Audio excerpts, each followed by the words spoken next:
Die now." The fist connected with her jaw before she could breathe.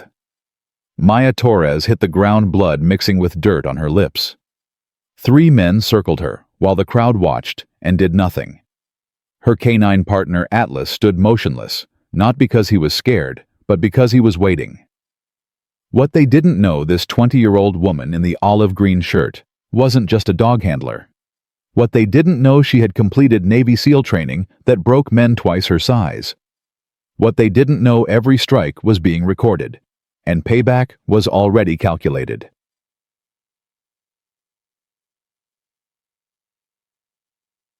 Subscribe to our channel and follow this incredible story to the very end.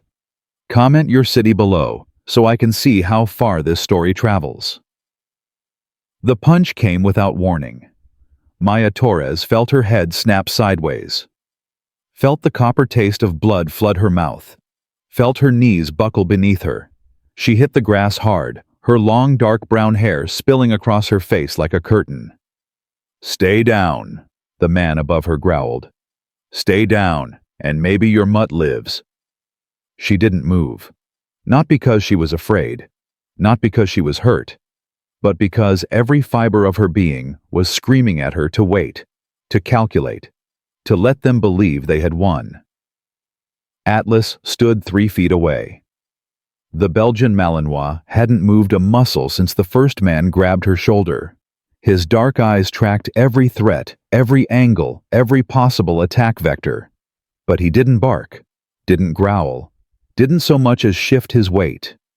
Because he was waiting for a command that hadn't come. "Look at this." Derek Garrett laughed, circling her like a shark. "The tough girl with the scary dog. Not so tough now, are you?" Maya spit blood onto the grass, said nothing. "I asked you a question." Derek grabbed a fistful of her hair and yanked her head back. "When I talk to you, you answer. Understand?" His breath reeked of beer. His grip was cruel but sloppy. Amateur.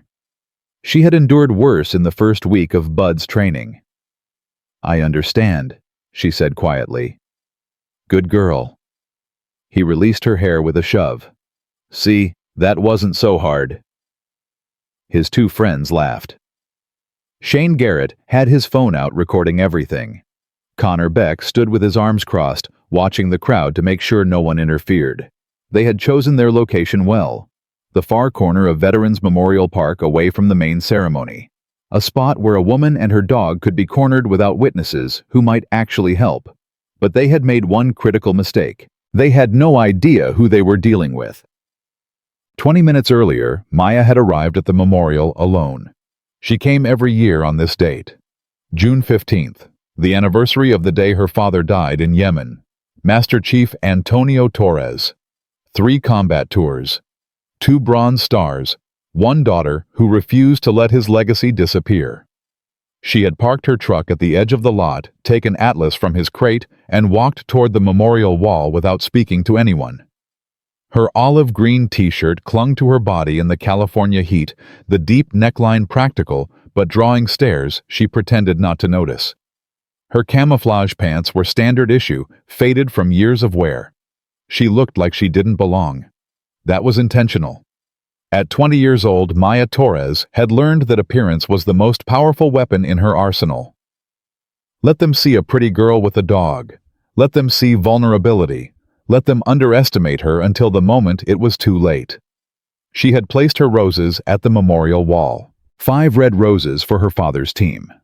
5 men who had died because someone had betrayed them. Someone who was never caught. Someone who was still walking free while heroes rotted in the ground. That's a lot of flowers for one person.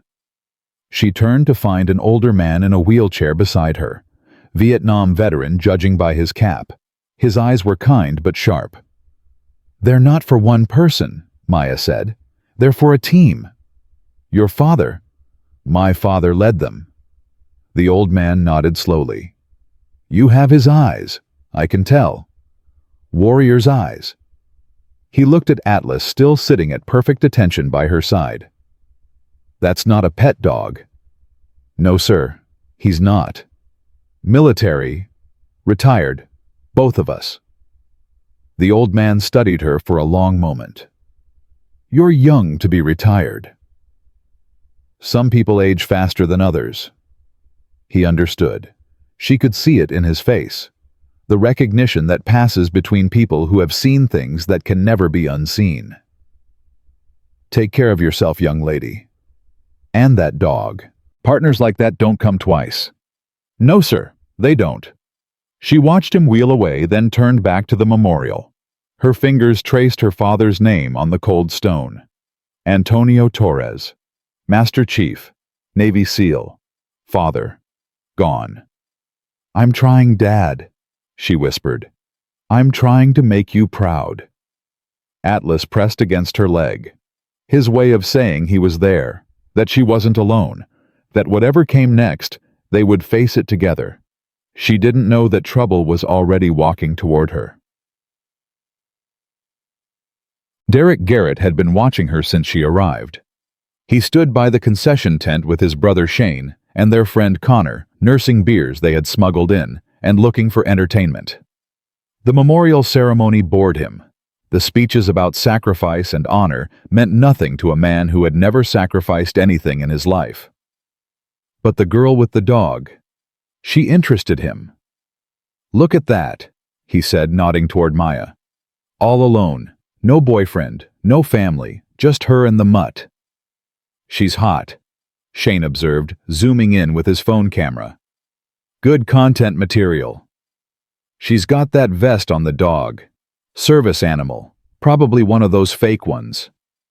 Connor laughed. "Half these people buy those vests on Amazon. Makes them feel special." Derek's eyes narrowed as he watched Maya touch the memorial wall. Something about her posture annoyed him. The way she stood. The confidence in her shoulders, even when she seemed vulnerable. "I don't like her," he said. "You don't like anybody," Shane replied. "I especially don't like her. Acting all sad and tragic. Bet she doesn't even know anyone on that wall. Just wants attention." "So, what do you want to do about it?" Derek smiled. It wasn't a nice smile. "Let's find out if that dog is as tough as the vest makes it seem." They intercepted her on the path behind the bleachers. Maya had been heading toward the parking lot when Derek stepped directly into her path. She stopped. Atlas stopped beside her, his body language shifting almost imperceptibly. "Excuse me," she said politely. "I need to get through." "Do you—" Derek crossed his arms. "I don't remember giving you permission." "I don't need your permission." "Ooh." He glanced at his friends, grinning. "She's got a mouth on her." Shane circled to her left. Connor moved to her right. Classic flanking maneuver. Sloppy execution. They telegraphed every movement like amateurs at a bar fight. Maya felt her training click into place like a switch being flipped. Threat assessment. 3 males mid-20s intoxicated. No visible weapons. Aggressive posture but no combat experience. Easily neutralized in under 30 seconds if necessary. But that wasn't the play. Not yet. "Nice dog," Derek said, staring at Atlas. "Does he do tricks?" "He works." "Works?" Derek laughed. "What kind of work fetching your Starbucks?" "Please let me pass. I don't want any trouble." "Trouble?" Derek's smile faded. "Did I say anything about trouble? I'm just being friendly. Making conversation. Why are you being so hostile?" The manipulation was textbook. Make the victim seem like the aggressor. Frame the confrontation as her fault. It was the language of bullies and abusers everywhere. Maya had heard it before, many times. "I'm not being hostile," she said calmly. "I'm asking you to move. And I'm asking you to be polite." Derek stepped closer, close enough that she could smell the alcohol on his breath. "Say please. Say it nicely. Maybe I'll consider it." Atlas's ears flicked forward, his weight shifted onto his front paws, reading, assessing, waiting. "Please," Maya said evenly. "Move." That didn't sound nice at all. Derek reached out and touched her shoulder. Just a touch, testing her reaction, testing how far he could go. Maya didn't flinch, didn't pull away, didn't give him anything. But Atlas saw it. The dog's entire body went rigid. Not aggressive, not threatening. Just suddenly completely present in a way that hadn't been there before. Derek noticed. His hand hesitated on her shoulder. "Your dog's staring at me." "He does that. Tell him to stop." "I can't. He's trained to watch threats." "Threats?" Derek's face reddened. "Are you calling me a threat?" "I'm calling you a stranger who's touching me without permission. My dog doesn't like that." Derek's hand tightened on her shoulder. Pride and alcohol making decisions that sobriety would have prevented. "Maybe I should teach your dog some manners." "I wouldn't recommend that." "Is that a threat?" "It's a statement of fact." Shane stepped closer with his camera. "Yo, Derek, maybe we should—" "Shut up." Derek's eyes never left Maya's face.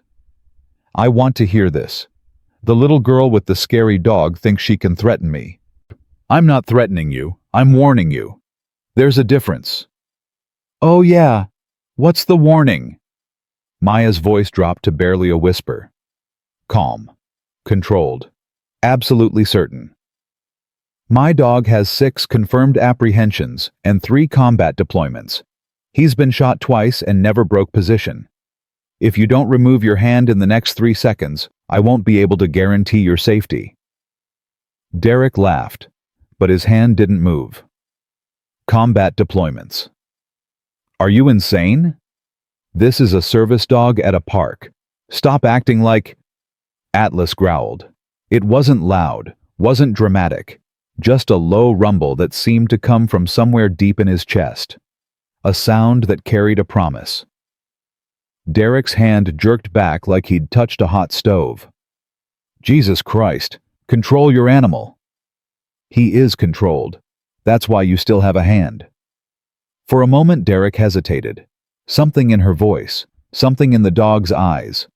A warning from the part of his brain that still recognized danger. But his friends were watching. His phone was recording. His pride wouldn't let him back down from a 20-year-old girl. "You know what, I've had enough of this." He stepped forward, using his size to crowd her space. "You and your mutt have been disrespecting me since you got here. Acting like you're better than everyone. Looking down at people. I don't like it. I haven't looked at you once. See? There it is again.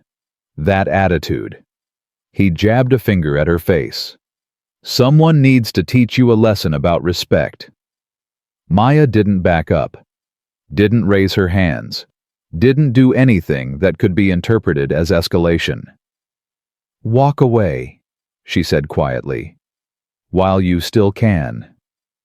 "While I still can." Derek's face twisted. "Is that what you just said to me?" "Yes." "Shane, tell me you're getting this." "Every second." "Good." Derek cracked his knuckles. "Because this bitch needs to learn her place." The first punch came fast. Maya saw it coming. Had seen it coming since the moment he touched her shoulder. She could have blocked it, could have redirected it, could have put him on the ground with a simple wrist lock that would have ended the fight before it started. But she didn't. She let it connect. Let her head snap sideways. Let her body crumple. Let them believe they had won. Because sometimes the strongest position is the ground. "Die now." Derek stood over her, breathing hard, fist still clenched. The punch had been sloppy but powerful. Her jaw throbbed where it had connected. "Get up," he commanded. "I'm not done with you." Maya rose slowly. Blood trickled from her split lip. She wiped it away with the back of her hand and met his eyes. No fear, no panic, just the cold calculation of a predator who had chosen to become prey. "Okay," she said. "Now I'm up." Something in her voice made Derek hesitate. A shift in tone, a change in posture. The girl who had been cowering a moment ago was standing straight now. Her shoulders squared, her weight balanced, looking at him like he was the one in danger. "What's your problem?" he demanded. "You stupid or something?" "No, just patient." Patient for what? Maya smiled. It wasn't a nice smile. For you to hit me in front of witnesses. Derek's eyes darted to the crowd that had gathered at the edge of the path. 15, maybe 20 people, some with phones out, some looking uncertain about what to do. Witnesses! He laughed nervously. To what you tripped. Tell them you tripped. I don't think I will. Listen to me. No. Maya's voice cut through his bluster like a knife. You listen. You just assaulted a combat veteran in front of a crowd with cameras. In front of a memorial honoring people who died for this country. In front of a military working dog who could remove your throat in under 2 seconds if I gave the command. Derek's face went pale. Military working dog. 6 confirmed apprehensions. 3 combat deployments. 2 bullet wounds. Maya stepped toward him. He's seen things you can't imagine. Done things you couldn't survive. And right now he's deciding whether you're worth the paperwork. Atlas hadn't moved. But his presence seemed to expand, filling the space with something that felt like barely contained violence. Derek stumbled backward. Shane Connor, let's go. Going somewhere. A new voice cut through the tension. Deep, authoritative, dangerous. A man in dress uniform pushed through the crowd. Tall, built, covered in medals that caught the sunlight like warnings. Chief Warrant Officer James Reyes stopped 10 feet from the scene, his eyes taking in everything at once. The blood on Maya's lip, the fear on Derek's face, the coiled readiness of the dog. What's going on here? Nothing, Derek said quickly. Just a misunderstanding. That's not what it looks like to me. Reyes turned to Maya. You okay, Petty Officer? Derek's jaw dropped. Petty Officer. Senior Chief. Petty Officer. Reyes corrected. Maya Torres, Navy SEAL. One of the first women to complete Bud's training, youngest handler ever assigned to a Tier 1 K-9 unit. He looked at Derek with undisguised contempt. And you just punched her in the face. The crowd murmured. Someone gasped. Phones that had been recording went still as the gravity of the situation settled in. I didn't know, Derek stammered. She didn't tell me. She doesn't have to tell you anything. She's a decorated combat veteran. You're a drunk at a memorial who just committed assault. Those are the relevant facts. It was a misunderstanding. She threatened me with her dog. That dog has more confirmed kills than most special operations teams. Reyes stepped closer, his voice dropping to a level only Derek could hear. And his handler just showed more restraint in 10 minutes than I've seen in 10 years of service. If she wanted to hurt you, you'd already be in a medical helicopter. Derek's face had gone from red to white to something approaching green. I want to press charges, he managed. She threatened me. Her dog didn't move. Reyes pointed at Atlas still sitting in perfect position. Not once. Not when you touched her. Not when you hit her. Not when you stood over her making threats. That dog is more disciplined than you will ever be. But, shut up. Reyes turned to the crowd. Anyone here see what happened? Hands went up. Phones were offered. The evidence was overwhelming and incontrovertible. Police are on their way, someone called out. Derek made a sound like a wounded animal. His friends had already started backing toward the parking lot, abandoning him to face the consequences alone. This isn't fair, he whined. She didn't look like, how was I supposed to know? Know what? Reyes cut him off. That women can be warriors, that people who don't look dangerous might be the most dangerous of all, that you can't judge someone by what they're wearing. He shook his head in disgust. Those are lessons you should have learned before you were old enough to drink. Now you're going to learn them in a courtroom. Maya watched the scene unfold with detached precision. Derek was on the ground now, his earlier bravado completely collapsed. Shane had dropped his phone trying to run. Connor was being restrained by 2 veterans who had seen the whole thing. The crowd had grown to nearly 50 people. More phones, more witnesses, more evidence. And somewhere in that crowd recording on a phone that would upload to YouTube in less than an hour was the footage that would change everything. But Maya wasn't thinking about that. She was thinking about her father, about the memorial wall with his name carved in stone, about the team that had died because someone betrayed them, about the promise she had made at his grave 3 years ago. I will find out who did this. I will make them pay. I will honor your memory with every breath I take. She hadn't planned on being attacked today, hadn't planned on making headlines, hadn't planned on any of this. But the universe had a way of putting warriors where they needed to be. Torres.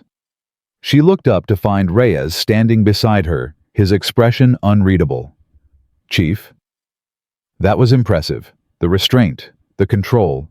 Most people would have put him in the hospital. Most people aren't trained to think 3 steps ahead. No, they're not. Reyes glanced at Atlas. He's good. Didn't break position once. He's the best partner I've ever had. I can see that. Reyes hesitated. There's something I need to tell you. Something I wasn't supposed to say until after the ceremony. Maya felt her chest tighten. What? Captain Ward sent me. There's been a development. About Operation Ghost Storm. The words hit her like a second punch. Operation Ghost Storm. The mission that killed her father's team. The betrayal that had never been explained. The wound that had never healed. What kind of development? The kind that couldn't wait. Reyes looked around at the crowd, the chaos, the attention. But maybe this isn't the time. Tell me. Torres. Tell me, Chief.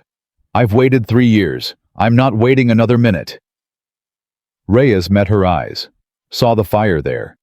The determination that had carried her through buds, through combat, through everything that would have broken a lesser person. We found evidence, he said quietly. The leak that killed your father's team. We know who it was. Maya felt the world narrow to a single point. A single question she had asked 10,000 times. Who? Reyes handed her a folded piece of paper. This came through classified channels this morning. Captain Ward wanted you to see it first. Maya's hands were steady as she unfolded the paper, steady as she read the name printed in cold black ink, steady as her entire understanding of the world shifted beneath her feet. Lieutenant Commander Victor Hale, the officer who had recommended her father's team for the Ghost Storm mission. The man who had given the eulogy at the memorial service. The man who had sent her a sympathy card every year on the anniversary. The traitor had been hiding in plain sight for 3 years. And now Maya knew his name. Torres. Reyes was watching her closely. You okay? Maya folded the paper and slipped it into her pocket. Her face revealed nothing. Her voice was steady. I'm fine. You don't look fine. I'm fine. She looked at the chaos around them. The police arriving, the crowd dispersing, Derek being led away in handcuffs. I need to go. The police will want a statement. They can get one tomorrow. I need to go now. Torres, Chief. She turned to face him fully. My father died because of that man. My father's entire team died because of that man. For 3 years I've been waiting to find out who was responsible. Now I know. So yes, I need to go. I need to think. I need to figure out what comes next. Reyes studied her for a long moment. Then he nodded. What happened here today is going to make news. Your face is going to be everywhere. Your name is going to be everywhere. The story of the female SEAL who got punched and didn't fight back, that's going to go viral. I know. You can use that. Or it can use you. Your choice. Maya whistled softly. Atlas rose immediately, moving to her side with the fluid grace of a creature born for partnership. I've spent 3 years being invisible, she said. Maybe it's time to be seen. She walked away without looking back. Toward the parking lot. Toward her truck. Toward a future that had just cracked open like an egg. Behind her, the crowd buzzed with questions. Who was she? What had just happened? Why had she let herself get hit when she could clearly have destroyed her attacker? They didn't understand. They couldn't understand. The punch wasn't the story. The restraint wasn't the story. Even the reveal of her identity wasn't the story. The story was what came next. The story was Victor Hale. The story was justice. Maya sat in her truck for a long time staring at the name on the paper. Victor Hale. She had met him twice. Once at her father's funeral where he had pressed her hand and told her how sorry he was. Once at a memorial ceremony 2 years later, where he had given a speech about sacrifice and duty that had brought the audience to tears. She had believed him. She had thanked him. She had let him comfort her while her father's blood was still on his hands. The rage that rose in her chest was like nothing she had ever felt. A black tide that threatened to drown every careful lesson she had ever learned about control and discipline and patience. She wanted to find him. Now. Tonight. She wanted to walk into whatever room he was in, and Atlas whined. The sound cut through her fury like a blade. She looked down at her partner, saw the concern in his dark eyes, felt his presence anchoring her to something beyond the storm. "I know," she whispered. "I know. Not like that." Atlas pressed his head against her thigh, grounding her, reminding her. This wasn't about revenge. Revenge was sloppy. Revenge was emotional. Revenge got people killed. This was about justice. And justice required patience. Maya took a deep breath, then another. Let the rage settle into something colder, something sharper, something she could use. 3 years she had waited. She could wait a little longer, but not much longer. Victor Hale was walking free while her father rotted in the ground. That reality was no longer acceptable. That equation was no longer balanced. She started the truck. Tomorrow, the video would go viral. Tomorrow, her face would be everywhere. Tomorrow, everything would change. But tonight, she would plan. Tonight, she would prepare. Tonight, she would become the weapon her father had trained her to be. And Victor Hale would learn what happened when you killed a SEAL's family and left their daughter alive. You created something far more dangerous than grief. You created purpose. The drive home took 40 minutes. Maya used every second to think, to strategize, to transform emotion into action. What did she know about Victor Hale? He was 47 years old, career Navy, rose through the ranks with impressive speed, currently stationed at Naval Special Warfare Command in Coronado. He was respected, connected, untouchable by normal means. But Maya wasn't normal. And she wasn't planning to use normal means. "First," she said aloud, letting Atlas hear her thoughts, "we need information. Everything about Hale. His finances, his communications, his relationships. Everything." Atlas cocked his head, listening. "Then we need allies. People we can trust. People who want him exposed as much as we do." Reyes was one. Captain Ward was another. But 2 allies weren't enough. Not for something this big. Then we need a plan. Not just to expose him, but to make sure he can't escape, can't hide, can't use his connections to bury the truth. The rage was still there, but it had transformed now, become something useful, something directed. Her father had taught her this. In the months before his final deployment, when he had sensed something was wrong, but couldn't prove it. "If anything happens to me," he had said, "don't let them bury the truth. Find out what really happened, and make them answer for it." She had promised. Now she would deliver. Her apartment was small but functional. 1 bedroom, 1 bathroom. A kitchen she barely used. A living room that was mostly Atlas's space. She locked the door, fed Atlas, and sat down at her computer. The video was already spreading. Someone had uploaded footage from the park with the caption, "These idiots just assaulted a Navy SEAL in front of her combat K9." It had 3 million views in 2 hours. Maya watched it once, analyzing each moment from an outside perspective. The punch. Her fall. Atlas's controlled response. Reyes's intervention.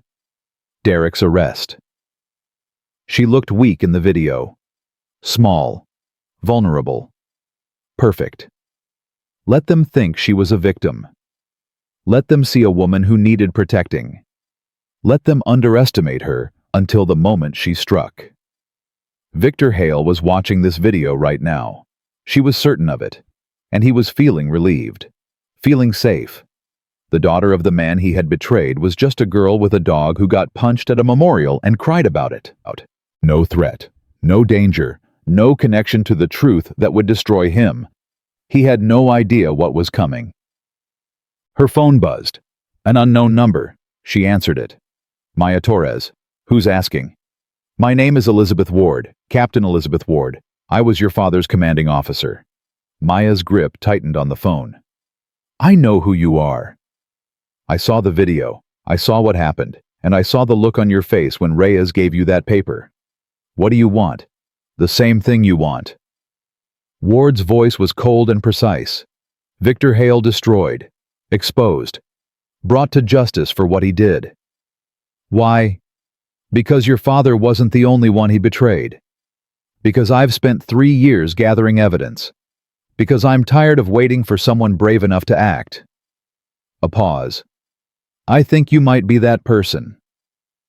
Maya looked at Atlas sleeping now in his bed, at the photo of her father on the wall, at the name on the paper still in her pocket. Tell me everything, she said.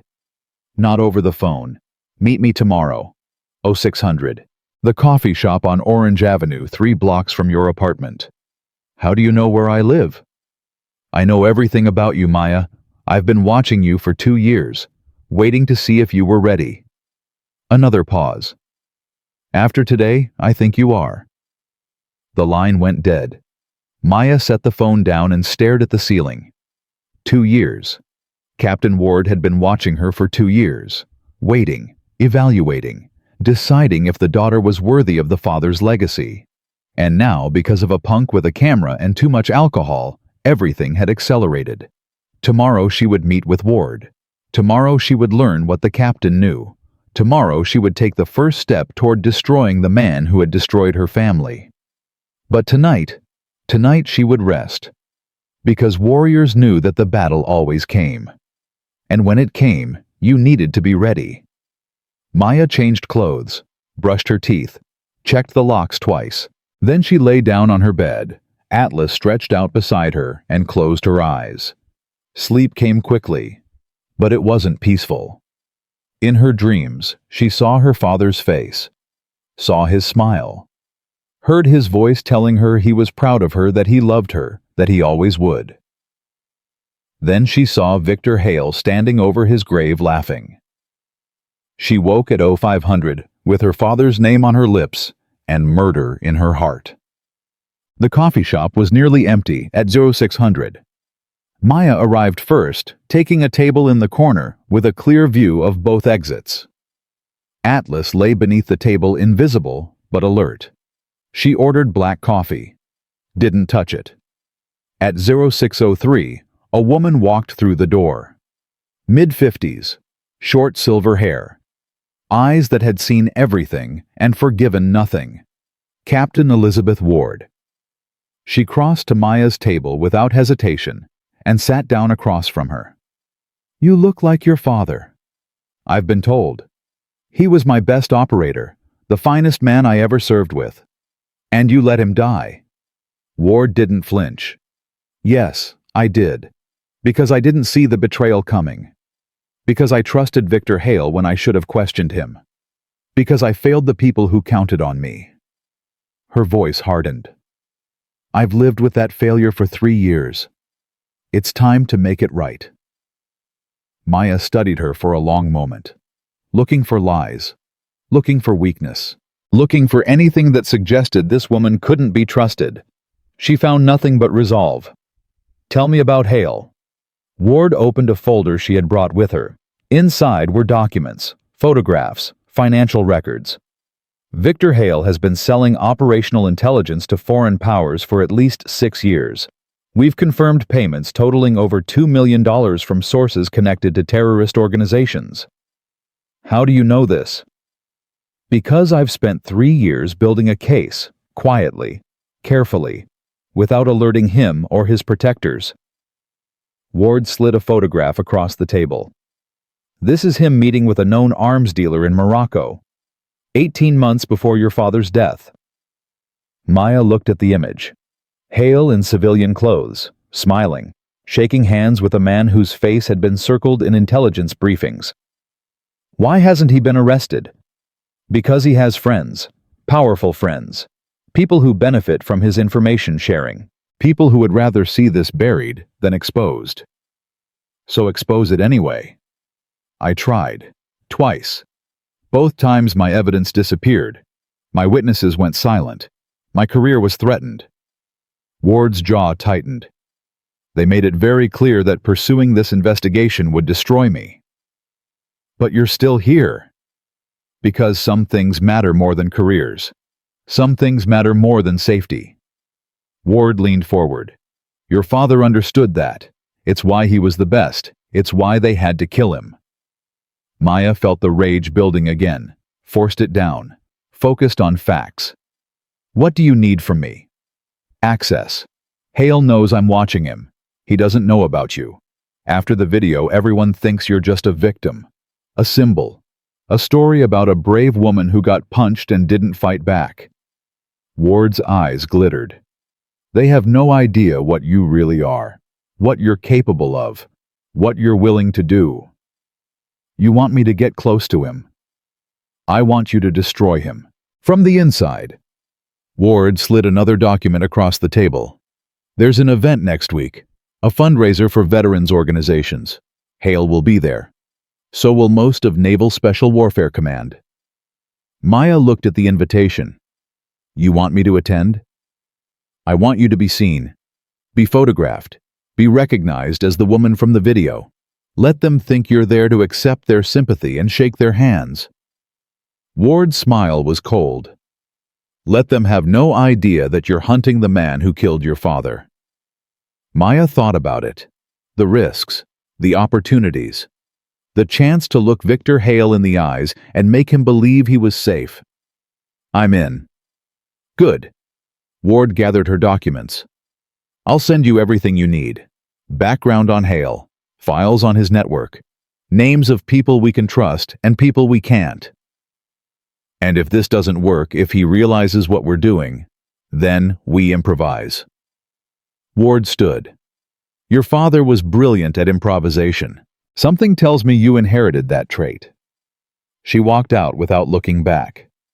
Maya sat alone in the coffee shop, the weight of everything settling onto her shoulders.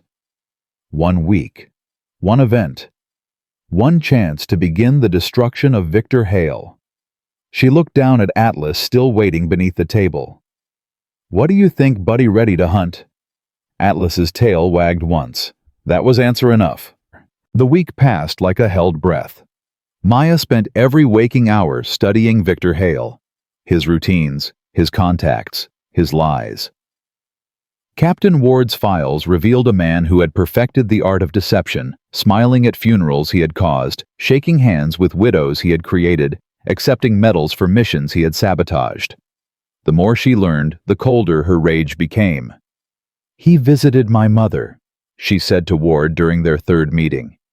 After Dad died, sat in our living room and told her what a hero he was, held her hand while she cried. I know. She thanked him. She actually thanked him for being such a good friend to my father. That's who he is. That's what makes him dangerous. Ward slid another photograph across the table. This is his handler, Iranian intelligence. They've been working together for 8 years. Maya memorized the face, added it to the list. How many operations has he compromised? That we know of 12. That we suspect at least 30. How many dead? Ward's jaw tightened. 47 confirmed, probably more. 47. 47 families destroyed. 47 flags folded into triangles. 47 empty chairs at holiday dinners. And Victor Hale was still wearing a uniform. The fundraiser is tomorrow night, Ward said. Are you ready? Maya looked at Atlas lying at her feet, at the photograph of her father on the table, at the name she had written 100 times in her notebook. I've been ready for 3 years. The Coronado Naval Officers Club gleamed with brass and tradition. Maya arrived at 1900 sharp wearing a dress she had borrowed from a teammate's widow. Dark blue, conservative. The kind of dress that said respect without demanding attention. She had left Atlas at home. This wasn't his kind of battlefield. Name? The security officer at the entrance checked his list twice. Maya Torres. I should be on the guest list. Torres? His eyes widened with recognition. You're the woman from the video. I'm a lot of things. Ma'am, I just want to say what happened to you was wrong, and the way you handled it, that was incredible. Thank you. My daughter watched that video 50 times. She wants to be like you. Maya felt something crack in her chest. A reminder that this wasn't just about revenge. It was about every girl who would ever face a man like Derek Garrett. Every woman who would ever be told she didn't belong. Tell her the quiet ones are the most dangerous, Maya said. Tell her to never let anyone see her coming. She walked through the entrance before he could respond. The room was full of uniforms. Admirals, captains, commanders. The entire hierarchy of naval special warfare gathered in one place, drinking champagne and pretending they were all friends. Maya moved through them like a ghost, nodding politely, accepting condolences, playing the role of the grieving daughter who had come to honor her father's memory. No one suspected. No one looked at her and saw the weapon she had become. Miss Torres. She turned to find a man in dress whites approaching, mid-50s, silver oak leaves on his collar. A smile that didn't reach his eyes. I'm Commander Phillips. I served with your father. Did you? He was an extraordinary operator, one of the best I ever knew. That's what everyone says. Phillips hesitated, sensing something beneath her polite tone. I hope you don't mind me saying you look very much like him. Same eyes, same intensity. I've been told. Are you enjoying the evening? I'm here to honor my father. Enjoyment isn't the point. Phillips's smile faltered. Of course, of course. Well, if you need anything. Actually, there is something. Maya lowered her voice. I was hoping to meet Lieutenant Commander Hale. I understand he was close to my father. Something flickered in Phillips's eyes. Fear, caution. She couldn't tell. Hale? Yes, he's here somewhere. I believe he's speaking with Admiral Morrison near the bar. Thank you, Commander. She walked away without waiting for his response. Victor Hale was exactly where Phillips had said. Maya spotted him across the room and felt her blood turn to ice. He was tall, distinguished, the kind of man who looked born to wear a uniform. His laugh carried above the crowd, warm and genuine and completely false. She approached slowly, calculating, preparing. Excuse me. Hale turned. His eyes swept over her once, twice, registering recognition. My God, Maya Torres. He extended his hand with practiced warmth. I've been hoping to meet you all evening. She took his hand, felt the grip of the man who had killed her father. Lieutenant Commander Hale, I've heard so much about you. Please call me Victor. He guided her away from the Admiral with subtle expertise. I saw what happened at the memorial, what those animals did to you. I can't tell you how angry it made me. It made a lot of people angry. Your father would have been furious. He never tolerated bullies. Never. Hale's voice dropped with apparent emotion. God, I miss him. Every day I think about what we lost when he died. Maya's smile felt like broken glass on her face. Do you think about it often? Constantly. Antonio was my closest friend in the service. We went through everything together. Buds, first deployment, that nightmare in Colombia. Hale shook his head. When I heard about Ghost Storm, I couldn't believe it, couldn't accept it. Neither could I. Of course not. You were so young. Losing a parent at that age. He placed a hand on her shoulder. How are you doing? Really? The touch made her skin crawl, but she didn't flinch, didn't pull away, didn't give him anything. I'm surviving, one day at a time. That's all any of us can do. Hale's eyes were warm with manufactured sympathy. I want you to know if you ever need anything. Anything at all, my door is always open. Your father was family to me. That makes you family too. That's very kind. I mean it. He squeezed her shoulder gently. These past 3 years I've often thought about reaching out, but I didn't want to intrude on your grief. Didn't want to be one more person reminding you of what you'd lost. I appreciate that. But now that we've met, I hope we can stay in touch. Perhaps dinner sometime. I have stories about your father that no one else knows. Funny ones, happy ones, the side of him that only his closest friends ever saw. Maya felt the trap closing around her. The web of false intimacy that Hale wove around everyone he met, the charm that had protected him for years.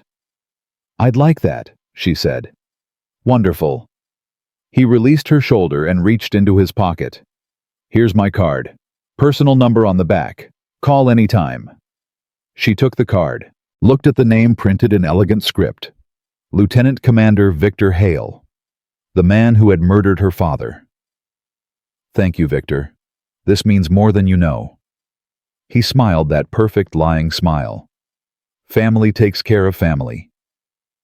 Maya excused herself and walked toward the restroom. Inside, alone, she gripped the sink and stared at her reflection. Her hands were shaking, not from fear, not from grief, from the effort of not wrapping them around his throat.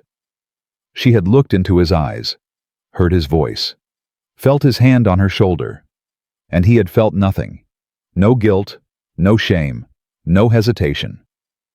He had killed 47 people, and he slept perfectly at night. Maya splashed cold water on her face, forced her breathing to slow. Remembered why she was here. Not for revenge, for justice. For her father. For his team. For every family that would never know why their loved ones died. She dried her face and walked back into the party. The hunt was just beginning. Captain Ward was waiting near the exit. Well, he's exactly what you said. Charming, confident, completely convinced he's untouchable. Did he suspect anything? He invited me to dinner. Wants to tell me stories about my father. Ward's eyes narrowed. That's faster than I expected. He usually takes weeks to build trust. The video changed things. He sees me as vulnerable, damaged, easy to manipulate. Can you do this? Can you sit across from him and pretend? Maya thought about her father's face, her mother's tears, the empty chair at every Christmas dinner. I can do whatever it takes. Good, because what I'm about to tell you changes everything. Ward glanced around, ensuring privacy. Hale isn't working alone. He never was. There's a network. Officers, intelligence analysts, contractors, all feeding information to the same buyers. How many? We've identified 6. There could be more. Who else knows about this? No one. That's the problem. Ward's voice hardened. Every time I've tried to bring this up the chain, my evidence disappears. My witnesses go silent. Someone inside the investigation is protecting them. Someone high up. Very high up. High enough to make me look paranoid. High enough to end my career if I push too hard. Maya processed this. The implications were staggering. Not just one traitor, an entire network. Not just corruption, systematic betrayal at the highest levels. Why are you telling me this? Because you're the only one they won't see coming. You're not military anymore. You're not intelligence. You're just a grieving daughter with a viral video and a sympathetic story. Ward leaned closer. They'll let you in, Maya. They'll trust you because they think you're harmless. And by the time they realize their mistake, it will be too late. What do you need me to do? Get close to Hale. Accept his dinner invitation. Let him think he's manipulating you. And when he's comfortable, when he lets his guard down. I find evidence. You find everything: names, dates, communications, the whole network. Ward's eyes burned with intensity. Your father died because of these people. Help me destroy them. Maya didn't hesitate. Tell me where to start. The first dinner was 3 days later. Hale chose an upscale restaurant in La Jolla. Private booth, expensive wine, the kind of place where secrets were shared over candlelight. Maya wore the same dress from the fundraiser, kept her makeup minimal, projected vulnerability with every gesture. Thank you for meeting me, Hale said as she sat down. I know this must be difficult. It is, but I want to hear about my father. The real him, not the legend. The legend was real. Hale poured her wine with practiced grace. Your father was genuinely extraordinary, but he was also human, flawed, afraid sometimes, like all of us. Afraid of what? Of not being enough, of letting people down, of making mistakes that would cost lives. The irony was so thick Maya nearly choked on it. Did he ever talk about that with you? All the time. We'd sit up late after missions, just the two of us, and he'd share things he couldn't tell anyone else. Hale's voice softened with false nostalgia. Your father trusted me completely. I was honored by that trust. You must miss him. Every day. Hale reached across the table and touched her hand. I know we've just met, but I feel like I know you already. Antonio talked about you constantly, his little warrior, his greatest accomplishment. Maya's throat tightened, not from grief, from rage. Her father had trusted this man, confided in him, considered him a brother, and Hale had used that trust to destroy him. He talked about me, endlessly, your grades, your athletics, your stubbornness. Hale smiled. He said you were going to change the world someday, that nothing could stop you. I don't know about changing the world. Don't sell yourself short. What you did at that memorial, standing up to those men, showing that kind of restraint, that was extraordinary. That was your father's daughter. I didn't do anything. I just stood there. Exactly. Hale leaned forward. That's the hardest thing in the world. To have the power to destroy someone and choose not to face aggression with discipline, to turn the other cheek when every instinct screams to strike back. He shook his head with apparent admiration. Your father would have been so proud. Maya felt something shift in the air between them. Hale wasn't just trying to manipulate her. He was testing her, probing for weakness, looking for cracks in her facade. She gave him nothing. I learned it from him. Discipline over anger, control over chaos. He taught you well. He taught me everything. Hale studied her for a long moment. Then he nodded slowly. I believe he did. The dinner continued for 2 more hours. Maya listened to stories about her father. Some true, some embellished. Some complete fabrications designed to make Hale seem closer to Antonio than he had ever been.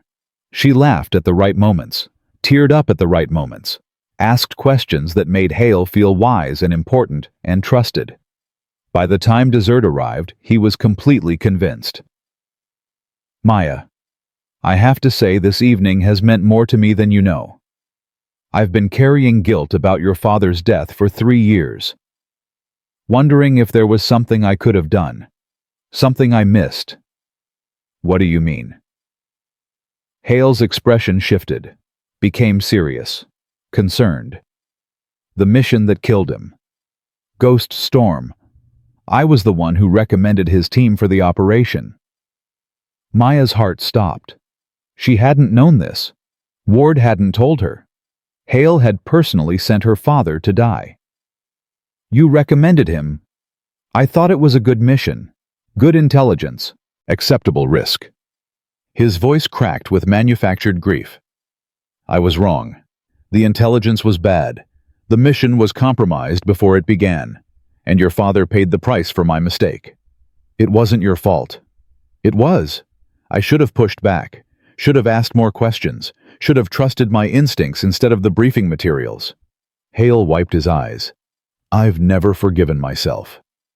The performance was flawless. Genuine tears, genuine guilt, genuine humanity, and all of it was a lie. Maya reached across the table and squeezed his hand. My father wouldn't want you to blame yourself. He believed in the mission. He believed in his team. If anyone's to blame, it's the enemy, not you.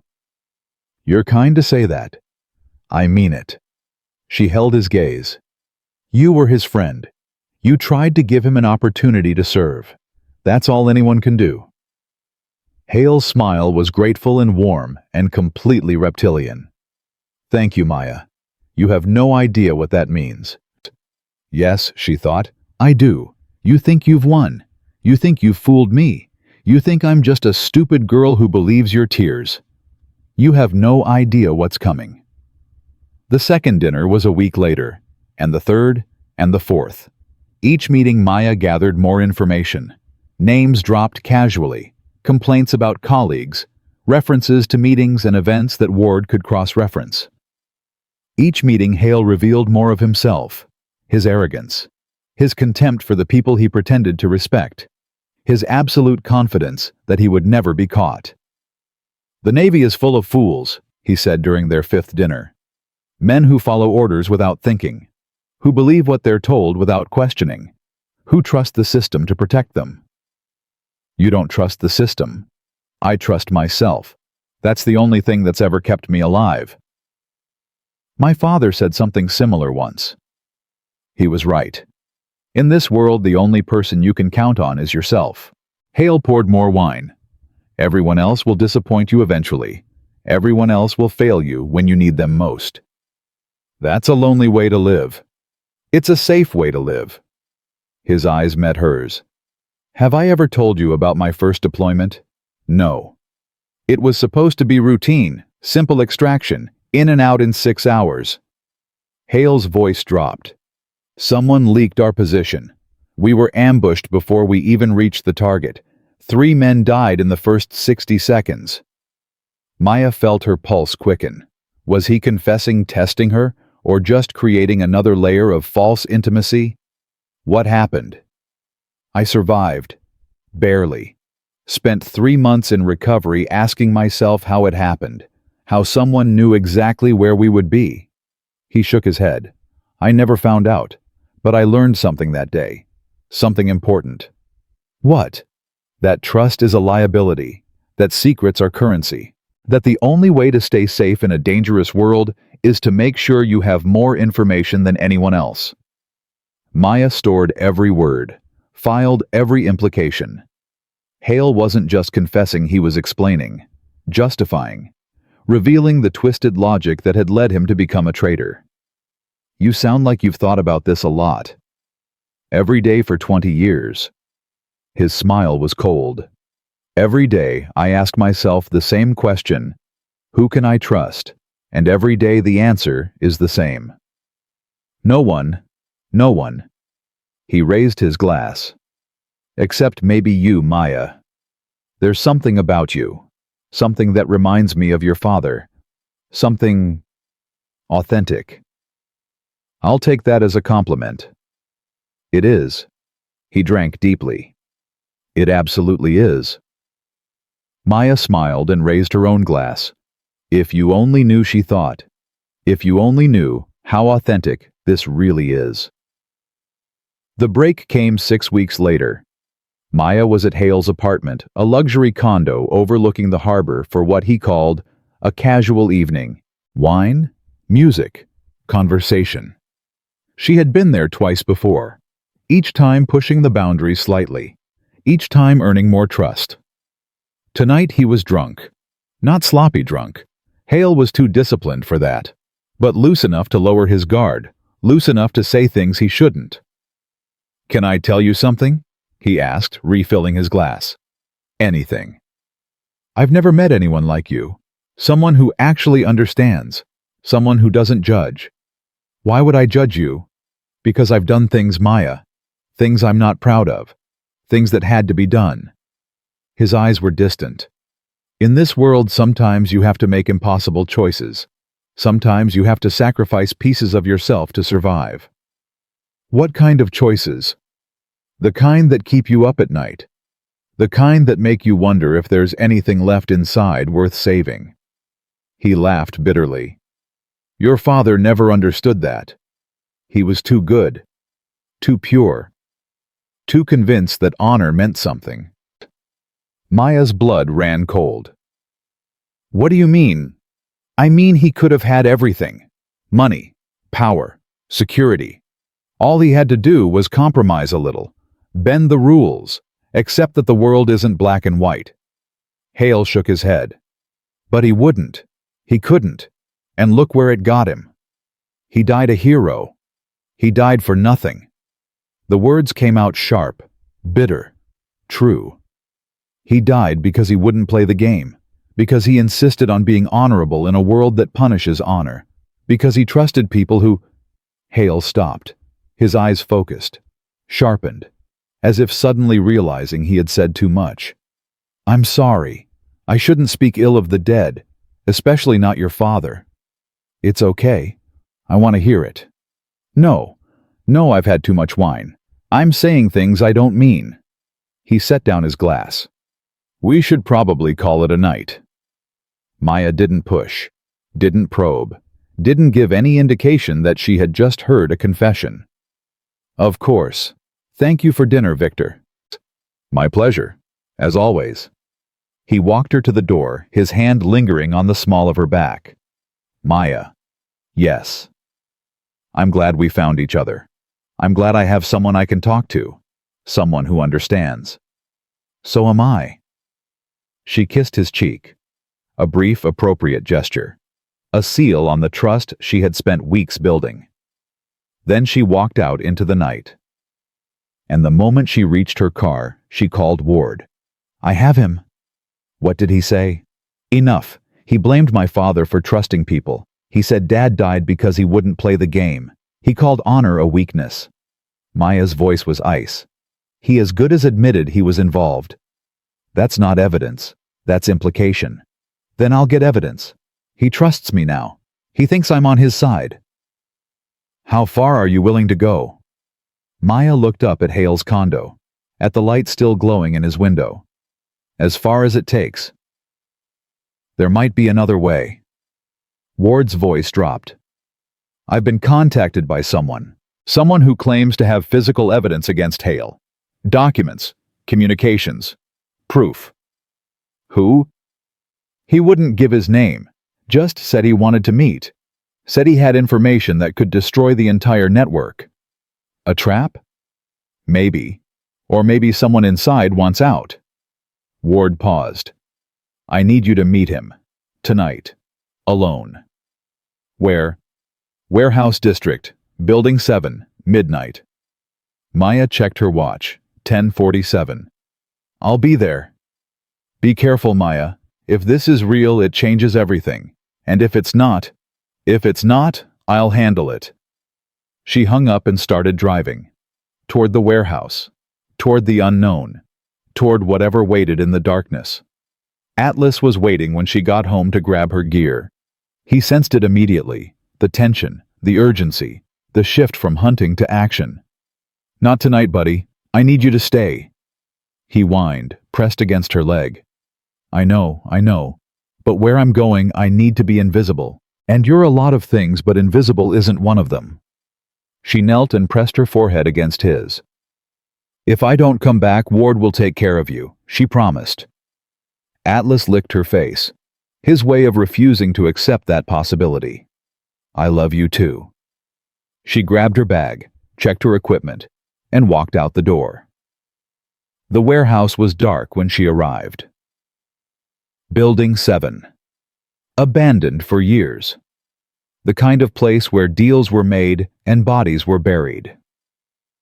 Maya parked 2 blocks away and approached on foot, scanning for threats, listening for movement, ready for anything. The door was unlocked. She slipped inside and waited for her eyes to adjust. Miss Torres. The voice came from the shadows ahead, male, nervous, young. I'm here. Show yourself. A figure stepped into the dim light, mid-20s, civilian clothes, hands shaking. "Thank you for coming. I wasn't sure you would. Who are you?"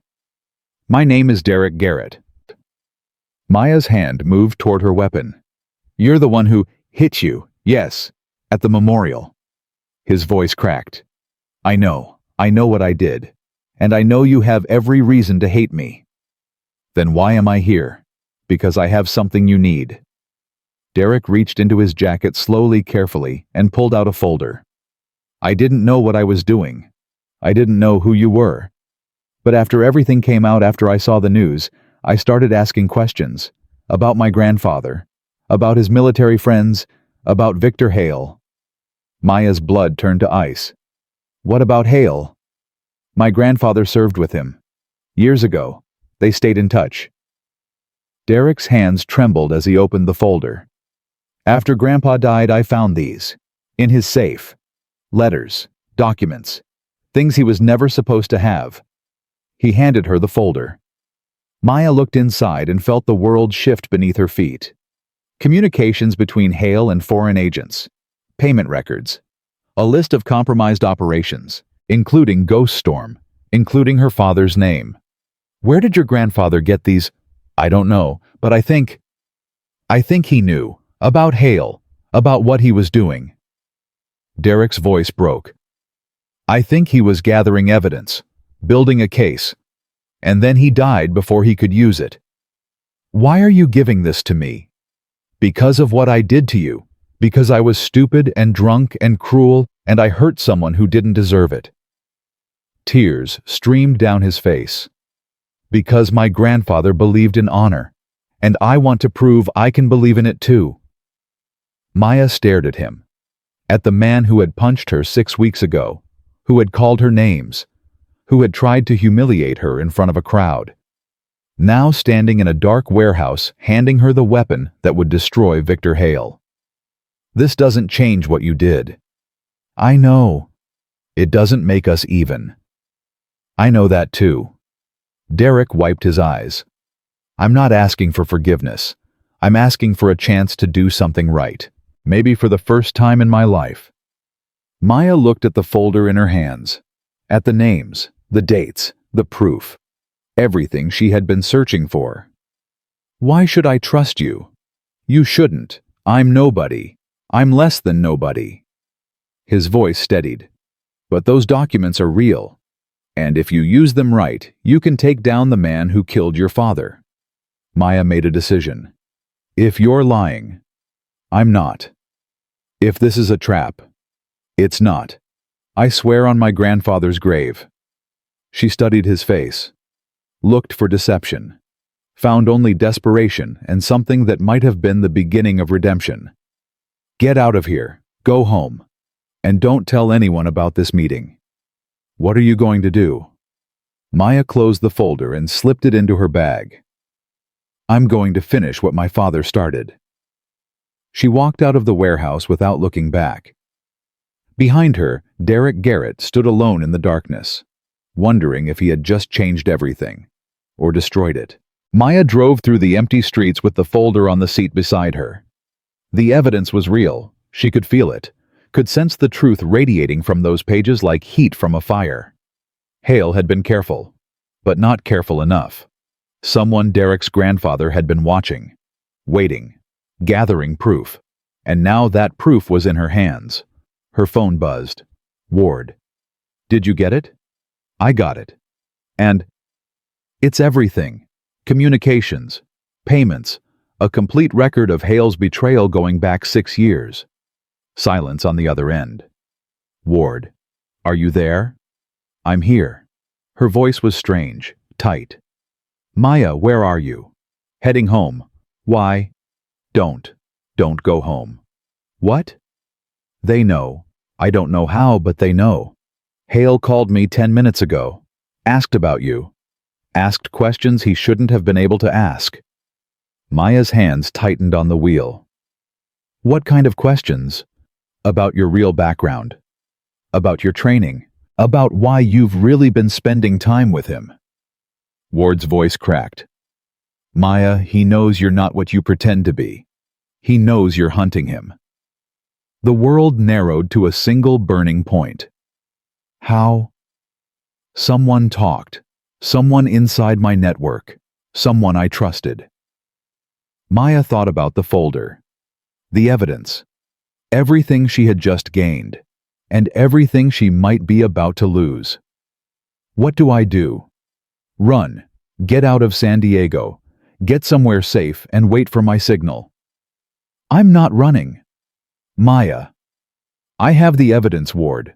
I have everything we need to destroy him. I'm not running. If you don't run, you die. Hale doesn't leave witnesses. He doesn't take chances. The moment he confirms you're a threat, he'll eliminate you. Maya pulled off the road and sat in the darkness. Her father had faced this same choice. Run or fight. Safety or justice. He had chosen to fight. And he had died. But he had died with honor. Died believing in something. Died as the man he had always wanted to be. Could she do any less? Ward, listen to me. I'm not my father. I'm not going to wait for them to come. I'm not going to trust the system to protect me. Then what are you going to do? Maya looked at the folder. At the names. At the proof of every crime Victor Hale had ever committed. I'm going to attack. Ward's voice came through the phone, sharp and urgent. Attack, Maya, that's suicide. Hale has resources you can't imagine. Men who will kill you without hesitation. Then I'll have to be faster than they are. This isn't a movie. You can't just... I'm not asking for permission. Maya's grip tightened on the steering wheel. I'm telling you what's happening. You can help me, or you can stay out of my way.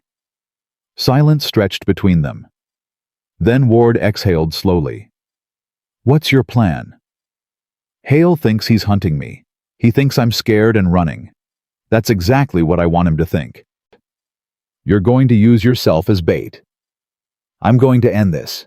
Tonight. Maya. My father spent his whole career trusting the system, following protocols, believing that honor would protect him. Her voice cracked. It didn't. The system got him killed. So I'm done waiting for justice to find its way. I'm going to deliver it myself.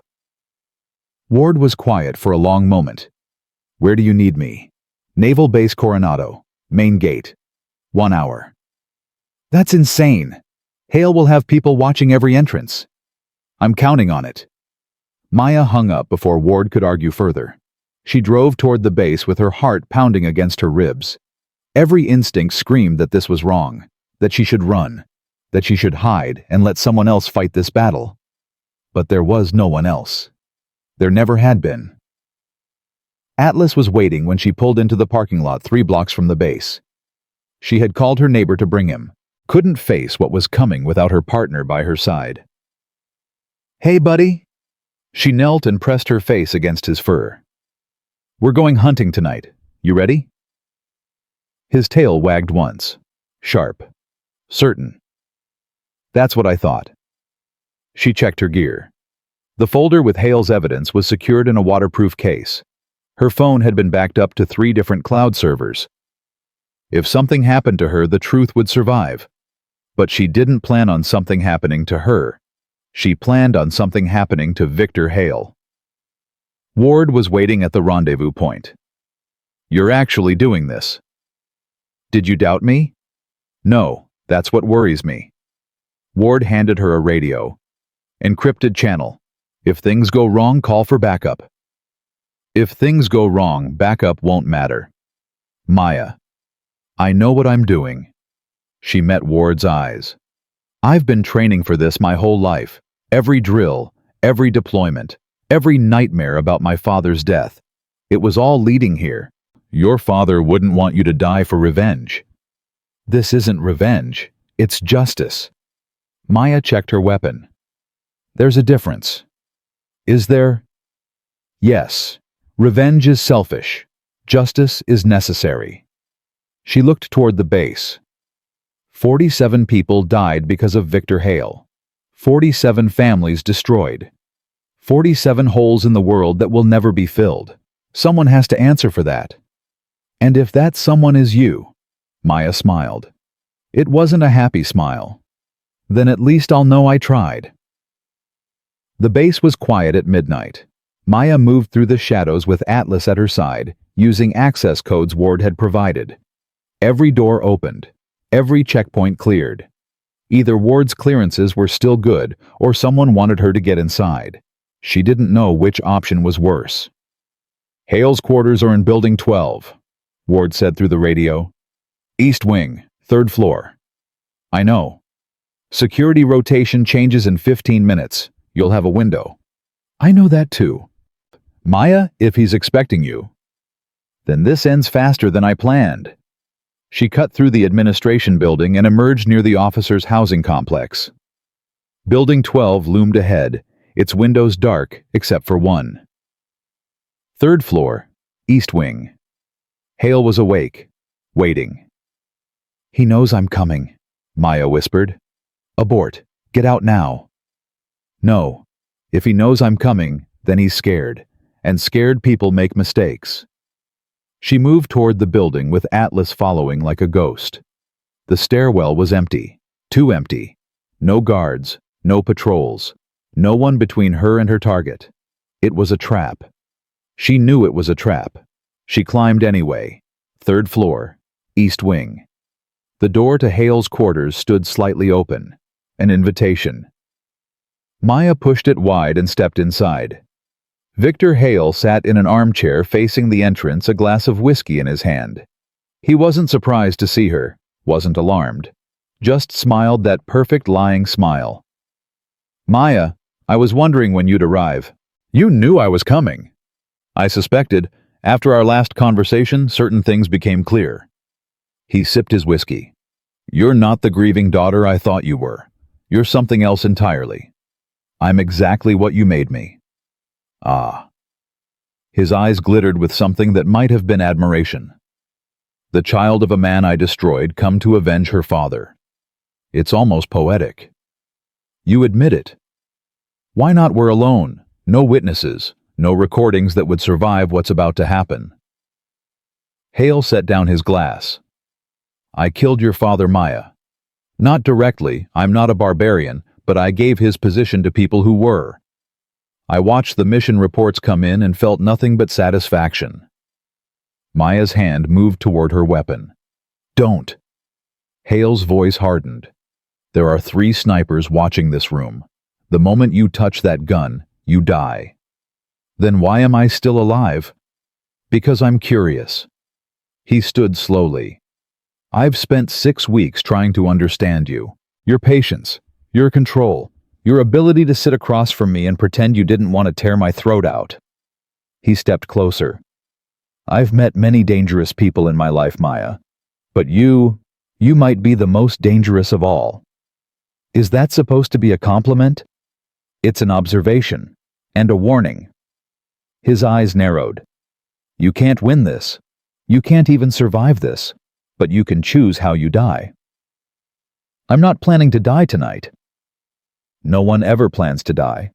It just happens. Hale circled her slowly. Your father didn't plan to die. He thought he was invincible, thought his honor would protect him, thought the universe rewarded good people and punished bad ones. He was wrong. He was naive. Good and bad are inventions, social constructs designed to keep weak people in line. The only thing that matters is power. Who has it? Who doesn't? Who's willing to do what's necessary to keep it? And you were willing. I am willing. Present tense. Always present tense. Hale stopped directly in front of her. I've sold secrets to enemies of this country for 8 years. I've caused the deaths of more people than I can count, and I've never lost a moment's sleep. Because you're a monster. Because I'm honest. Because I see the world as it actually is, not as we pretend it should be. He reached out and touched her face. You could have been like me. You have the same capacity, the same coldness. I saw it in your eyes from the moment we met. Maya didn't flinch. You're wrong about me. Am I? You've spent 2 months lying to me. Pretending. Manipulating. Playing a role so convincingly that I almost believed you were real. His fingers traced her jaw. That takes a special kind of darkness, Maya, the kind your father never had. I learned from the best. Your father. You. Hale laughed. Perhaps. Perhaps I did teach you something after all. He stepped back. But the lesson is incomplete. You still believe in justice, in right and wrong, in the fantasy that people like me can be stopped. Can't you? I've been doing this for 8 years. Do you really think you're the first person to try? He returned to his chair and picked up his whiskey. Better people than you have attempted. Smarter people. More connected people. They're all dead now. Then why am I still breathing? Because I want something from you. Maya felt her blood cool. What? The evidence. The folder that Derek Garrett gave you. I know you have it. I know what's in it. Hale's smile faded. I want you to destroy it. Why would I do that?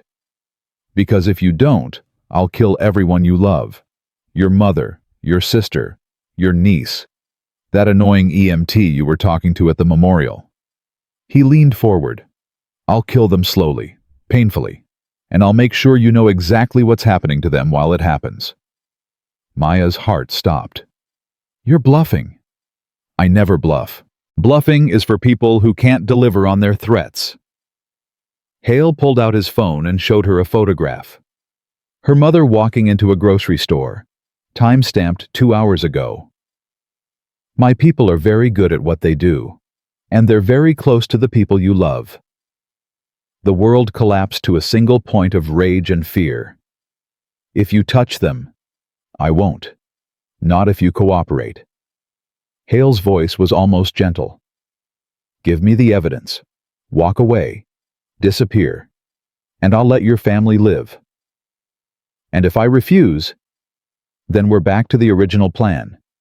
You die tonight, your family dies tomorrow, and I continue doing exactly what I've always done. He shrugged. Your choice, Maya.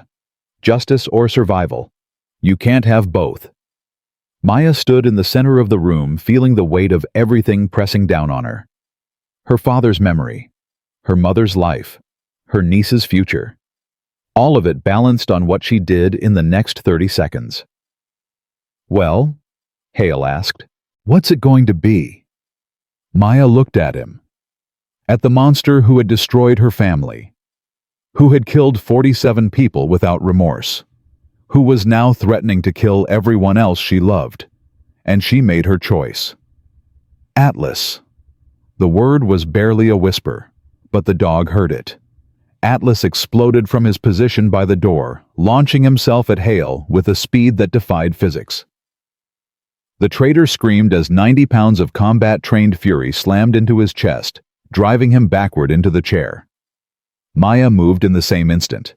She dove left as the window behind her shattered. Sniper. She rolled, came up with her weapon drawn, and fired twice at the darkness outside. Heard a grunt. Saw a body fall. Maya! Ward's voice crackled through her radio. What's happening? Change of plans. I'm improvising. She turned back to Hale. Atlas had him pinned, jaws locked around his arm, growling with a fury that made the air vibrate. Call them off! Hale screamed. Call off your dog. Give me the phone. What? The phone. With the photographs. Now. Hale's face twisted with pain and rage, but he handed it over with his free hand. Maya checked the recent calls, recent messages, found what she was looking for. Stand down, she said into Hale's phone. This is Maya Torres. Victor Hale is compromised. If anyone touches my family, I'll make sure the entire network burns. Silence on the other end. Then a voice she didn't recognize. Who is this? Someone who has everything. Names, dates, account numbers, communications going back 6 years. You want to test me? Try it. See what happens. More silence. What do you want? I want you to disappear. I want every operative watching my family to go home. I want Victor Hale to answer for what he's done. Maya's voice hardened. And I want you to know that if anything happens to anyone I care about, I'll spend the rest of my life hunting every single person involved. That's not a threat. That's a promise." She hung up before they could respond. Hale was staring at her with something new in his eyes. Fear. "You're bluffing," he gasped. "You don't have the network's names. You can't—" "I have everything." Maya knelt beside him, Atlas still growling inches from his face. "Your grandfather-in-law kept very good records, Derek. Turns out the old man was building a case against you for years. He just never got to finish it. Derek Garrett gave you everything, every payment, every communication, every operation you compromised." She smiled coldly. "Including Ghost Storm. Including the exact moment you sold my father's position to the people who killed him. That's not admissible. That's stolen evidence. No court would—" "I'm not interested in court." Maya pressed her weapon against his temple. "I'm interested in justice." Hale's face went white. "You won't kill me. You're not that person. 3 months ago you would have been right." Maya's finger tightened on the trigger. "But you taught me something, Victor. You taught me that good and bad are inventions, that the only thing that matters is power. Who has it? Who doesn't?" "Maya, right now I have the power, and you don't." The moment stretched like a held breath. Then Ward's voice came through the radio. "Maya, backup is 2 minutes out. NCIS is on their way. Don't do anything stupid." Maya looked at Hale, at the terror in his eyes, at the man who had destroyed her father and dozens of others without remorse. She wanted to pull the trigger. God, how she wanted to pull the trigger. But her father's voice echoed in her memory. "The measure of a warrior isn't what they can destroy. It's what they choose not to." She lowered the weapon. "You're going to prison," she said quietly. "You're going to spend the rest of your life in a cell knowing that the woman and the dog you thought would never matter are the ones who destroyed everything you built." "You should have killed me." Hale's voice was venom. "You'll regret this." "No, I won't." Maya stood and whistled once. Atlas released Hale's arm and moved to her side. "Because unlike you, I know who I am. I know what I stand for. And I know that some victories are worth more than revenge." Hale's only response was a sound somewhere between a laugh and a sob. 2 minutes later, the room filled with NCIS agents. Maya stood against the wall as they swarmed Hale, cuffing him, despite his screams about rights and lawyers and powerful friends. Ward appeared beside her. "That was either the bravest thing I've ever seen or the stupidest. Probably both." The snipers. One down. The others ran when they realized the situation had changed. "And the network?" Maya handed Ward the phone. "Everything's on here. Names, numbers, the whole structure." Ward scrolled through the data, her face growing paler with each screen. "My God, this goes deeper than I thought. Military, intelligence, private contractors." She looked up. "This is going to take months to unravel." Then start unraveling. "Maya." "I'm done." The words came out heavier than she expected. "I did what I came to do. Hale is caught. The evidence is in your hands. Now I need to go home and make sure my family is safe. We should debrief. There are protocols." "Protocols are what got my father killed." Maya met Ward's eyes. "I've given you everything I have. Use it. Destroy the network. Honor the people they betrayed. But do it without me. You're the key witness.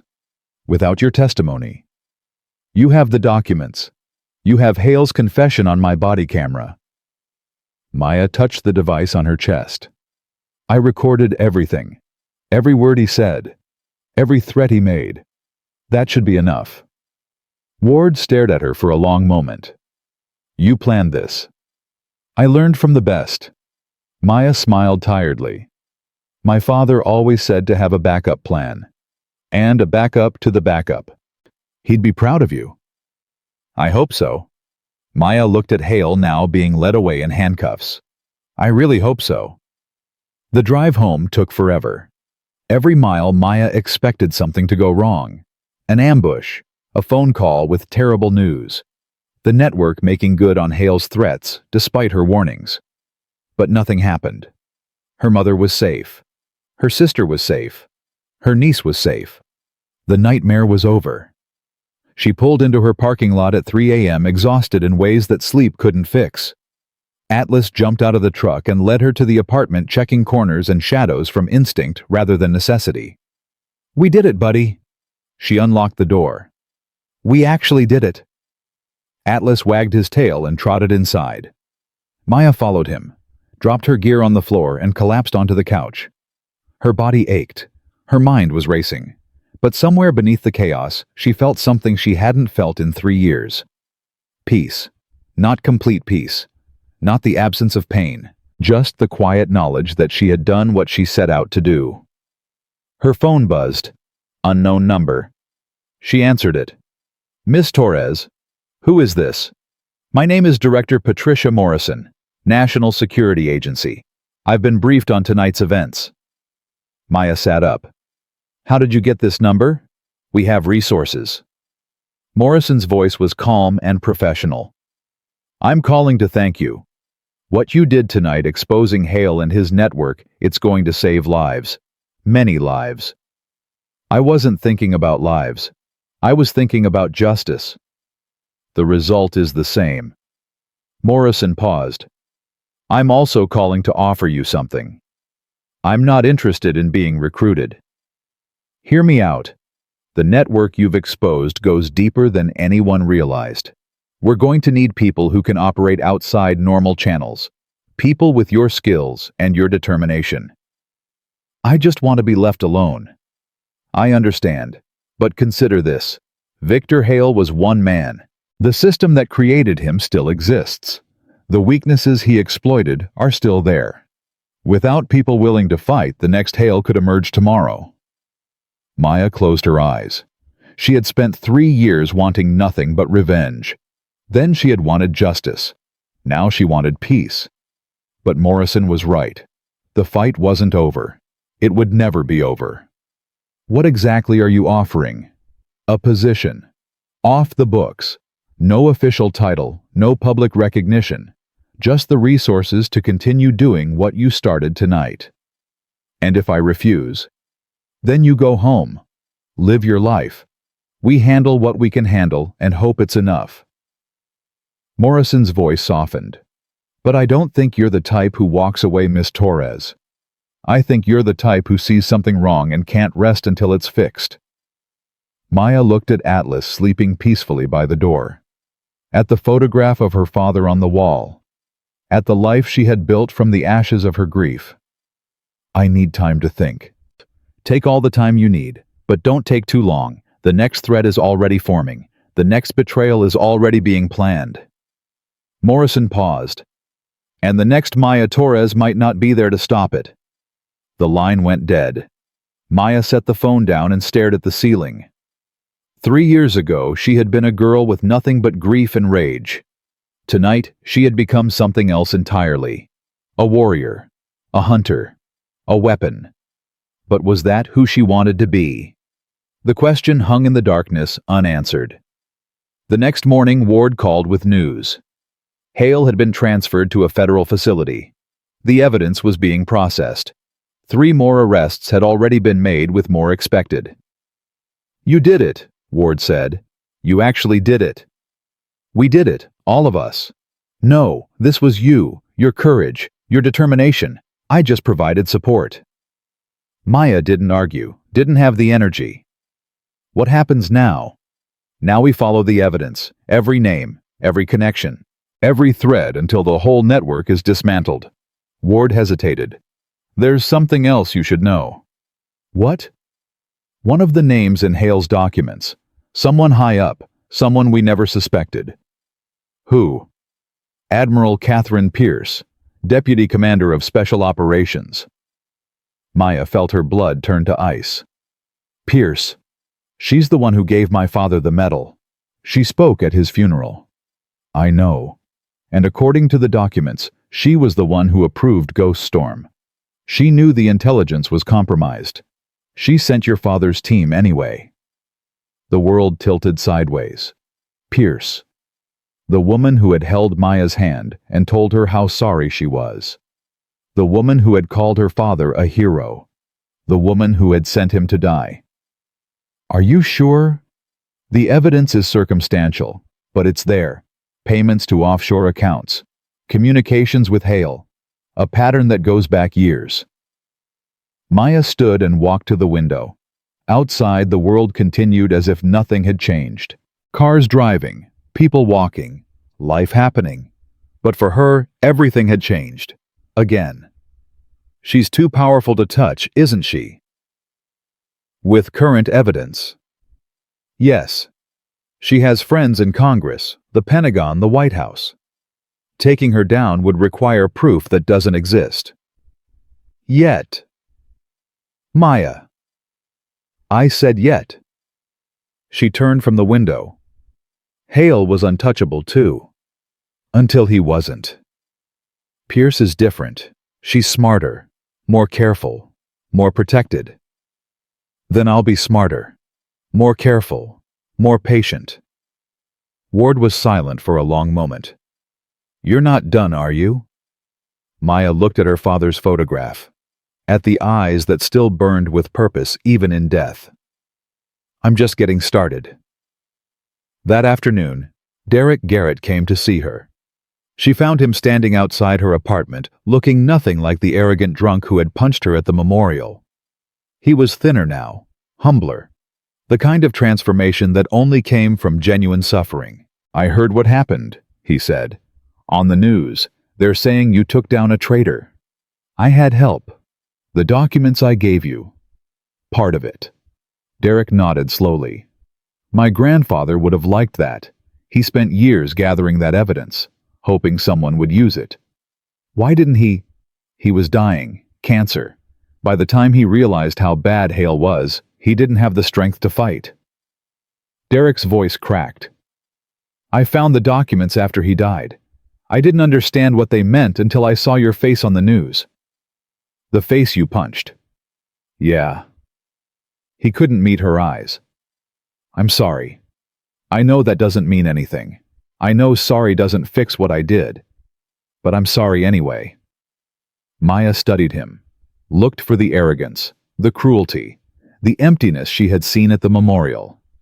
It was gone, replaced by something that might have been the beginning of a decent human being.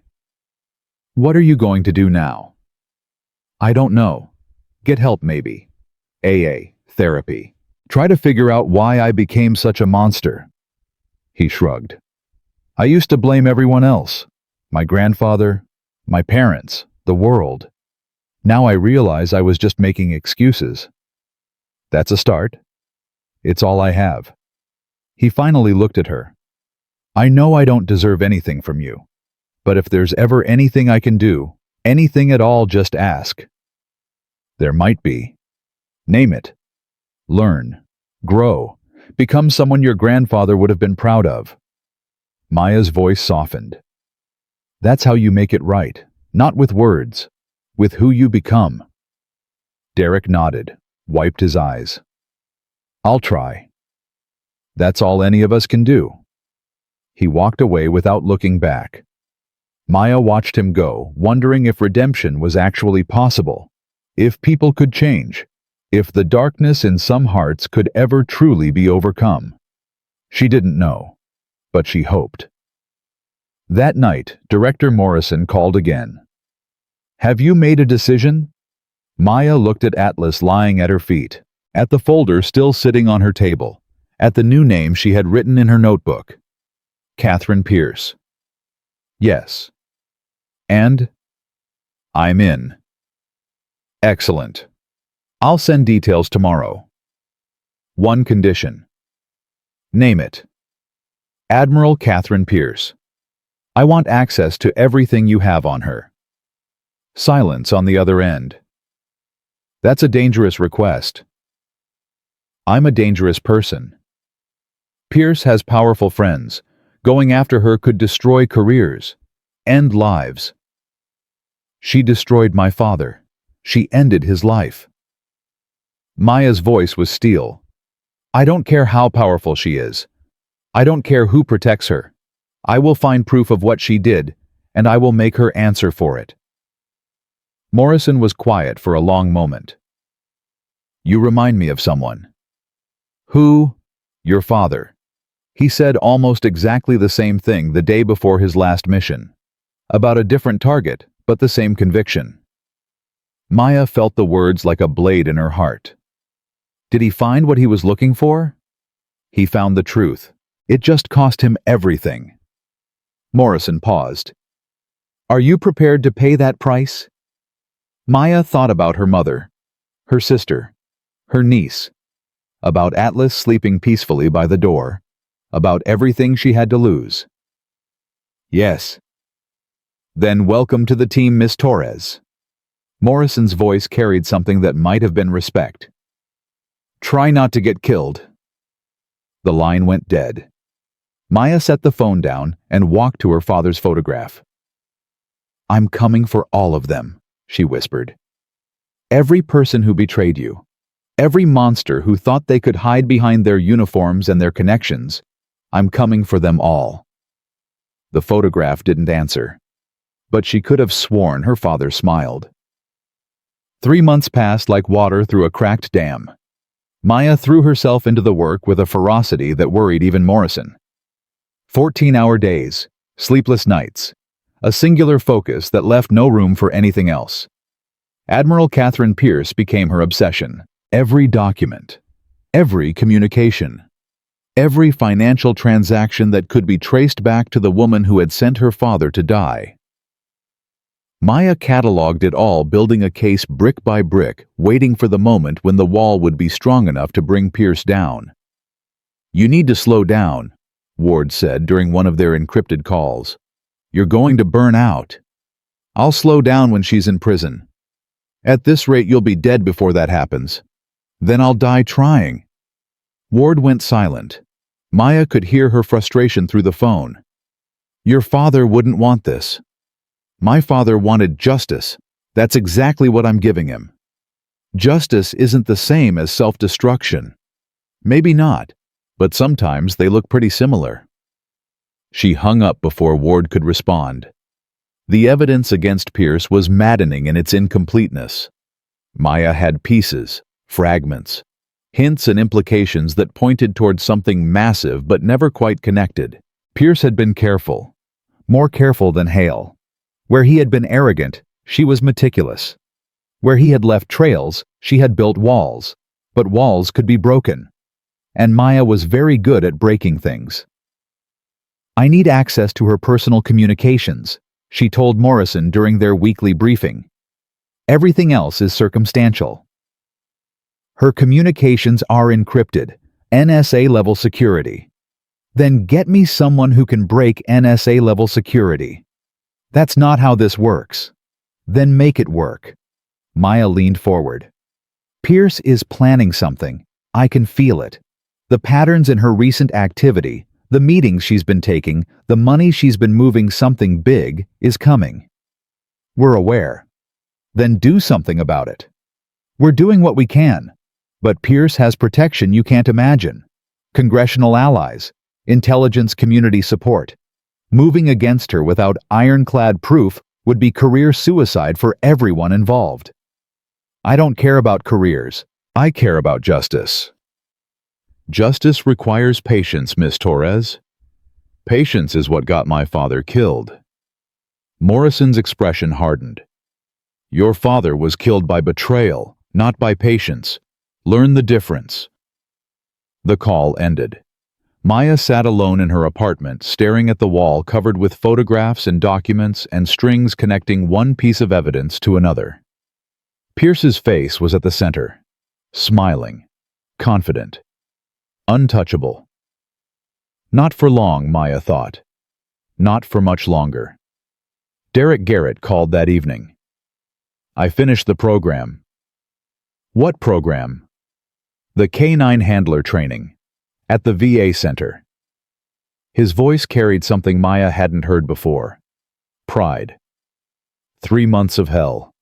Early mornings, late nights, learning to work with a partner who doesn't speak your language. And I graduated, top of my class. He laughed, still surprised by his own success. They assigned me a dog, a German shepherd named Titan. He's incredible. Maya felt something crack in her chest, something that might have been hope. Congratulations, Derek. I couldn't have done it without you, without what you said about becoming someone my grandfather would be proud of. His voice thickened. I think about that every day. Every time I want to quit. Every time I want to go back to being the person I was. The person you were doesn't exist anymore. No, he doesn't. Derek paused. I heard about what you're doing, the investigation, Pierce. How did you hear about that? I still have connections, people who talk to people who talk to other people. He hesitated. I want to help. This isn't your fight. It became my fight the day I gave you those documents. The day I decided to stop being part of the problem and start being part of the solution. Derek. My grandfather gathered that evidence because he believed in something. He believed that the truth mattered, that honor mattered, that people like Pierce couldn't be allowed to destroy everything this country is supposed to stand for. Derek's voice hardened. I want to finish what he started. Maya considered it. The risks, the complications, the possibility that involving Derek could compromise everything. But she also remembered her father's words. No warrior fights alone. The ones who try are the first ones to fall. What can you do? I have access to places you don't. VA facilities, military bases, the kind of environments where Pierce's people operate without suspicion. He took a breath. I can be your eyes and ears, your early warning system, the person who sees things that official channels miss. That's dangerous. I know. Pierce has killed people for less. I know that too. And you're still willing? My grandfather spent his last years gathering evidence against people like her. He died before he could use it. I won't make the same mistake. Derek's voice dropped. I owe you, Maya.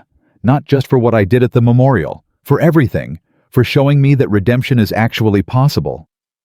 Maya looked at Atlas sleeping peacefully in his bed. At the wall of evidence that never seemed to be enough. At the photograph of her father still watching over her. Okay, she said. But you follow my rules. No improvising. No heroics. You see something, you report it. Nothing more. Understood. And Derek. Yeah. Don't die. I'm not explaining that to your grandfather. He laughed, a real laugh, not the bitter sound she remembered from the memorial. I'll do my best.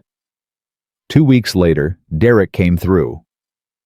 Pierce is meeting with someone tomorrow. Unofficial. Off the books. How do you know? I was at the VA facility when one of her aides made a call. Careless.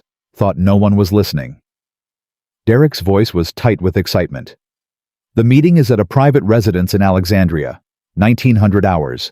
No staff. No security. Who's she meeting? Someone named Chen. Foreign national. That's all I could get. Chen. Maya ran the name through her mental database. Came up empty. I need more.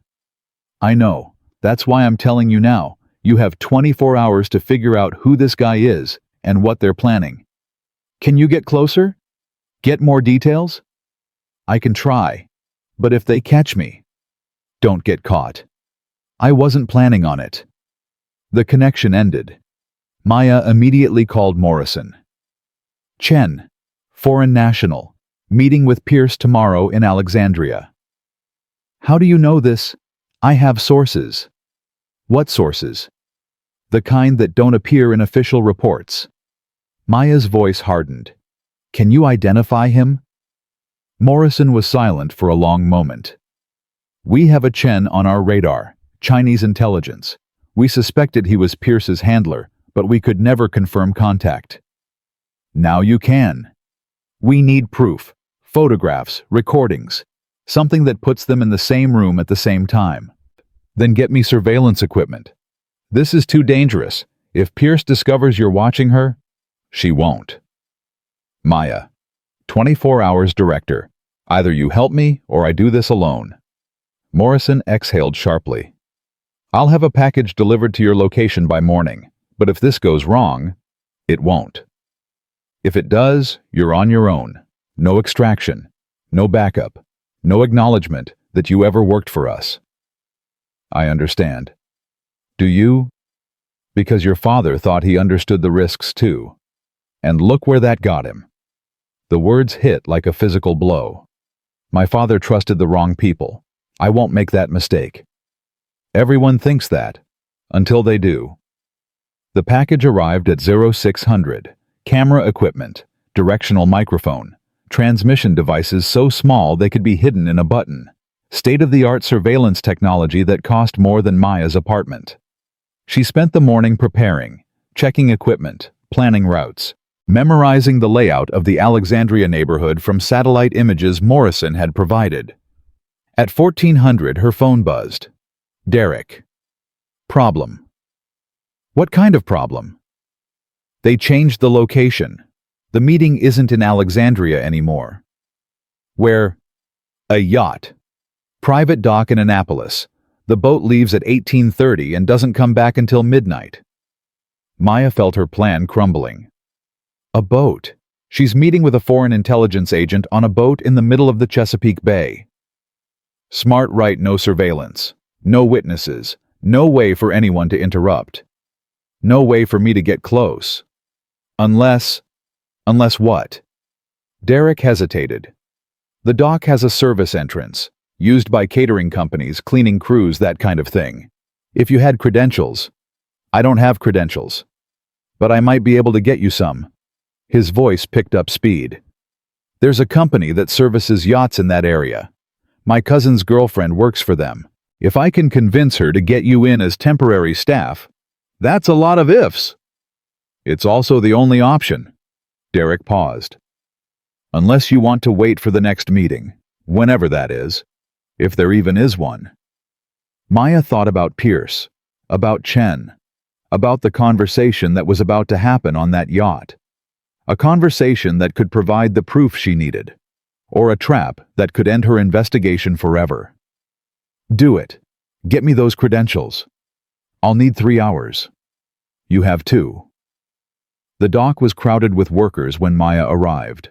She wore the uniform Derek had obtained: white shirt, black pants, hair pulled back in a severe bun. Just another service worker preparing for an evening of wealthy clients and expensive drinks. No one looked at her twice. Credentials. The security guard was bored, barely glancing at the ID badge she presented. Maria Santos, catering staff. He waved her through without checking. Maya moved quickly through the dock, locating Pierce's yacht at the far end. It was smaller than she'd expected, sleek, modern, designed for privacy rather than luxury. She found the service entrance and slipped inside. The interior was utilitarian. Kitchen, storage, staff quarters. Nothing that suggested the conversations that would happen above deck. Maya found a position near the ventilation system and waited. At 1827, she heard footsteps above her. Pierce's voice carried clearly through the vent. Thank you for coming, Mr. Chen. Thank you for the invitation, Admiral. I understand there have been complications. Hale was careless. He always was. His carelessness has exposed our network. Several of our assets have been compromised. Several, not all. Pierce's voice hardened. The core structure remains intact. The Americans are focused on the names they have. They don't suspect the ones they don't. And you? Are you suspected? I'm always suspected. That's the nature of my position. But suspicion isn't proof. A pause. Speaking of proof, I need something from you. Name it. The Torres girl. She's become problematic. Maya's blood turned to ice. The one who exposed Hale. The same. She's been investigating me, quietly, carefully, building a case. How much does she know? Not enough, yet, but she's persistent, and she has resources I can't identify. Pierce's voice dropped. I need her eliminated. That can be arranged. It needs to look like an accident, something that won't connect to me or the network. We have people for that kind of work. Good. How soon? Within the week. Maya's hands were shaking. She forced them steady, forced herself to breathe, to think. They were planning to kill her, and she was trapped on a boat in the middle of the Chesapeake Bay with the people who wanted her dead. There's one more thing, Pierce said. The father's files. What files? Antonio Torres kept records, detailed records of operations he was involved in, including some that connect directly to our activities. Pierce's voice tightened. I thought they were destroyed after his death, but his daughter may have found them. Do we know where they are?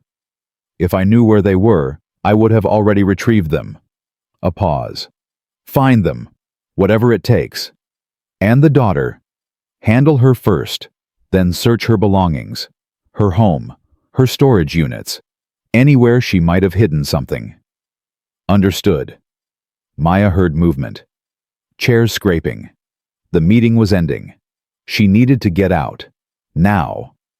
But as she moved toward the service exit, she heard footsteps coming down the stairs. Someone checked the lower deck. I thought I heard something. Maya pressed herself against the wall, heart hammering. A door opened. Footsteps approached. Then her phone buzzed. The sound was soft, barely audible, but in the silence of the lower deck, it might as well have been a gunshot. Who's there? Maya didn't hesitate. She moved. The guard was big, but he was slow. She hit his throat before he could shout, drove her knee into his stomach as he doubled over, and caught him as he fell. Unconscious in 4 seconds, just like her father had taught her. But the noise had been heard. Security lower deck. Maya ran. She burst through the service exit and onto the dock just as alarms began blaring on the yacht. Behind her she heard shouting, confusion. The chaos of people who had just discovered their meeting wasn't as private as they thought. She didn't look back. She ran through the dock past the security checkpoint into the parking lot where she had left her car. Atlas was waiting in the back seat, alert and ready. Go time, buddy. She peeled out of the lot just as flashing lights appeared in her rearview mirror. But they weren't following her. They were responding to the yacht. She had made it. Barely. Her phone rang. Morrison. What the hell just happened? I got close. Too close. I'm seeing reports of a security incident at Annapolis Harbor, a yacht owned by Admiral Catherine Pierce. I know. I was there. Silence. You were on her yacht. I had to hear it myself. I had to know. Know what? She's going to have me killed, within the week, she told Chen directly. Maya's voice was ice. She also mentioned my father's files. She thinks I have them. She thinks they connect her to the network. Do you have them? I don't know. I never found any files in my father's belongings. But if they exist, they're the key to everything. Morrison's voice sharpened. Get somewhere safe. Don't go home. Don't contact anyone you know. I'm not hiding. Maya. She wants me dead because I'm close, because she's scared. For the first time in her career, someone has gotten close enough to actually threaten her. Maya's grip tightened on the steering wheel. I'm not running from that. I'm using it. Using it how? Pierce thinks she has the advantage. She thinks I don't know she's coming. Let her think that. Maya smiled grimly. While she's planning to kill me, I'll be planning to destroy her. That's insane. Probably. But it's also the only play I have left. The next 48 hours were the longest of Maya's life. She moved between safe houses, never staying in one place more than a few hours. Atlas stayed at her side, sensing her tension, refusing to sleep when she was awake. Ward called with updates. 3 of Pierce's associates had been arrested on unrelated charges, proof that the network was scrambling. Chen had disappeared, presumably fleeing back to China before the walls closed in. But Pierce herself remained untouched. Still giving orders, still attending meetings, still walking free while the people around her fell.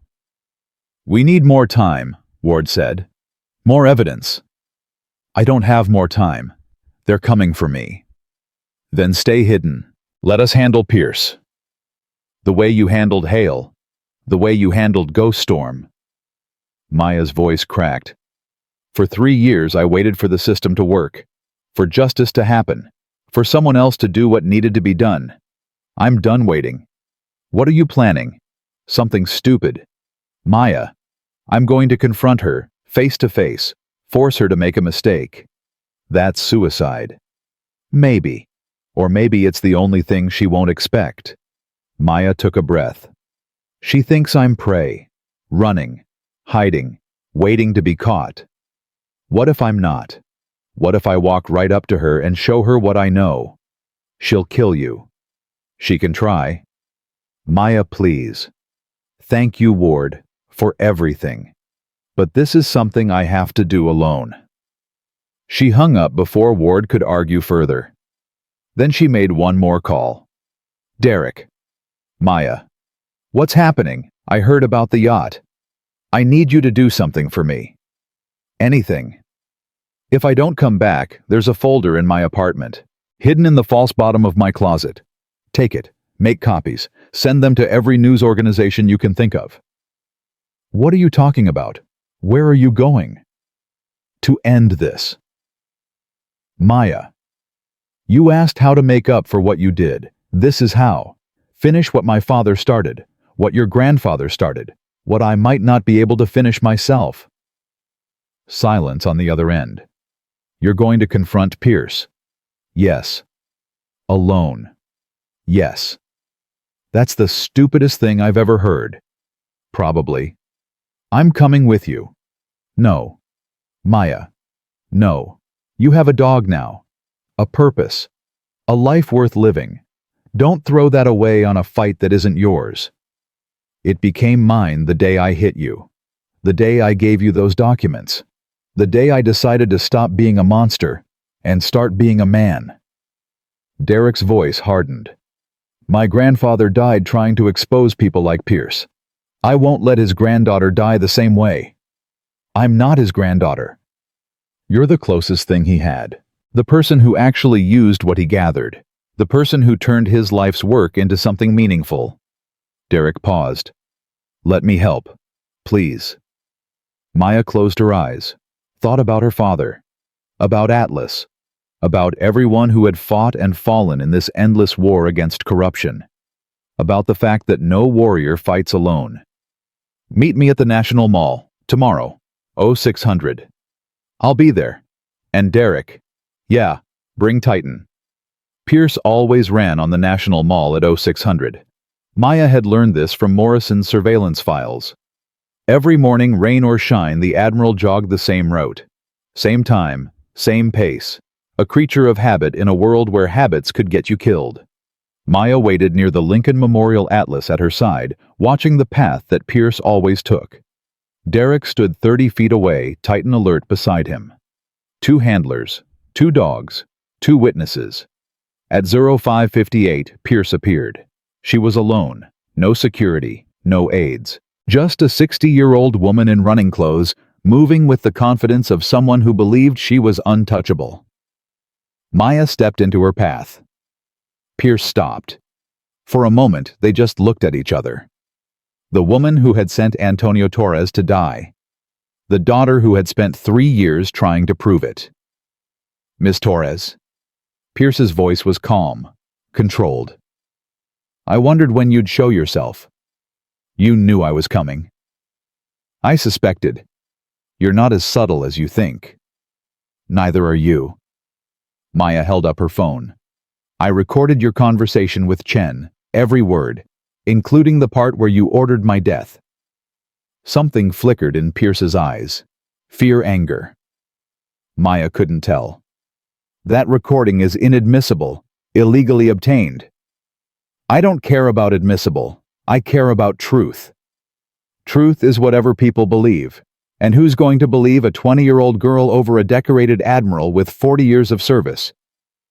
Everyone, once they hear what you said. You won't live long enough to share it.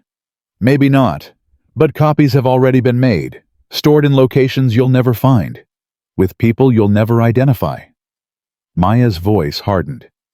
Kill me today, and the recording goes public tomorrow.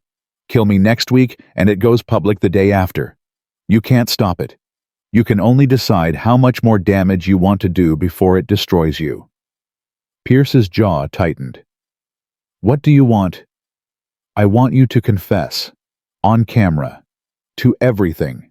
Ghost Storm, the network, my father, all of it. That's insane. That's the price of your freedom. Maya held up a tablet. Confess, and I'll give you a head start. 12 hours to disappear before the recording goes public. You'll spend the rest of your life running, but at least you'll have a life.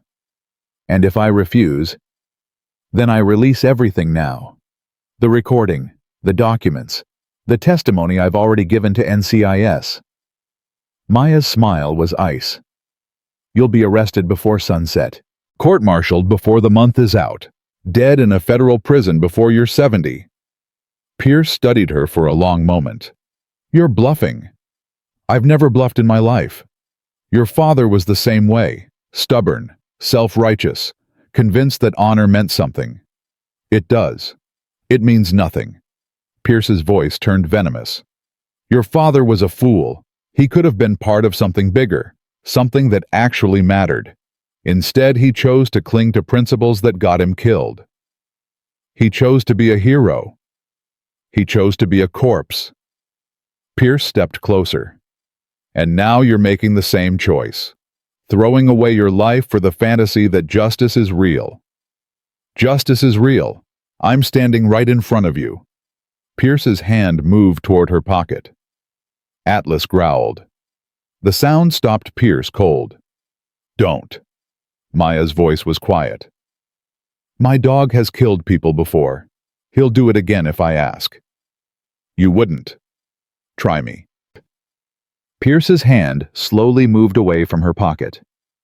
You've made a mistake, she said. A terrible mistake. You think you've won, but you have no idea what you're dealing with. The network is bigger than Hale, bigger than me, bigger than anything you can imagine. I know. Then you know that killing me won't end anything. It will just make things worse. I'm not trying to end everything. I'm trying to end you. Maya held up the tablet again. Last chance. Confess or face the consequences. Pierce looked at the tablet, at Maya, at the dogs who flanked her on both sides. And for the first time, something cracked in her facade. Fear. Real, genuine fear. If I confess, she said slowly, you'll let me go. 12 hours. After that, you're on your own. And my family. My children. I don't punish innocents for the crimes of their parents, unlike you. Pierce's face twisted with something that might have been shame, or might have been hatred. Fine. She took a breath. What do you want me to say? Maya pressed record on the tablet and pointed it at Pierce's face. Everything, from the beginning. And Admiral Catherine Pierce, Deputy Commander of Special Operations, holder of 3 Distinguished Service Medals, trusted advisor to 2 presidents, began to confess. The confession took 47 minutes. Pierce spoke mechanically, her voice flat, her eyes empty. She described the network, the payments, the operations she had compromised, the lives she had traded for money and power, including Ghost Storm, including Antonio Torres. When she finished, Maya stopped the recording. Your 12 hours start now. Pierce stood motionless, looking like a woman who had just watched her life collapse. You know this won't end with me. I know. Others will come, more powerful, more dangerous.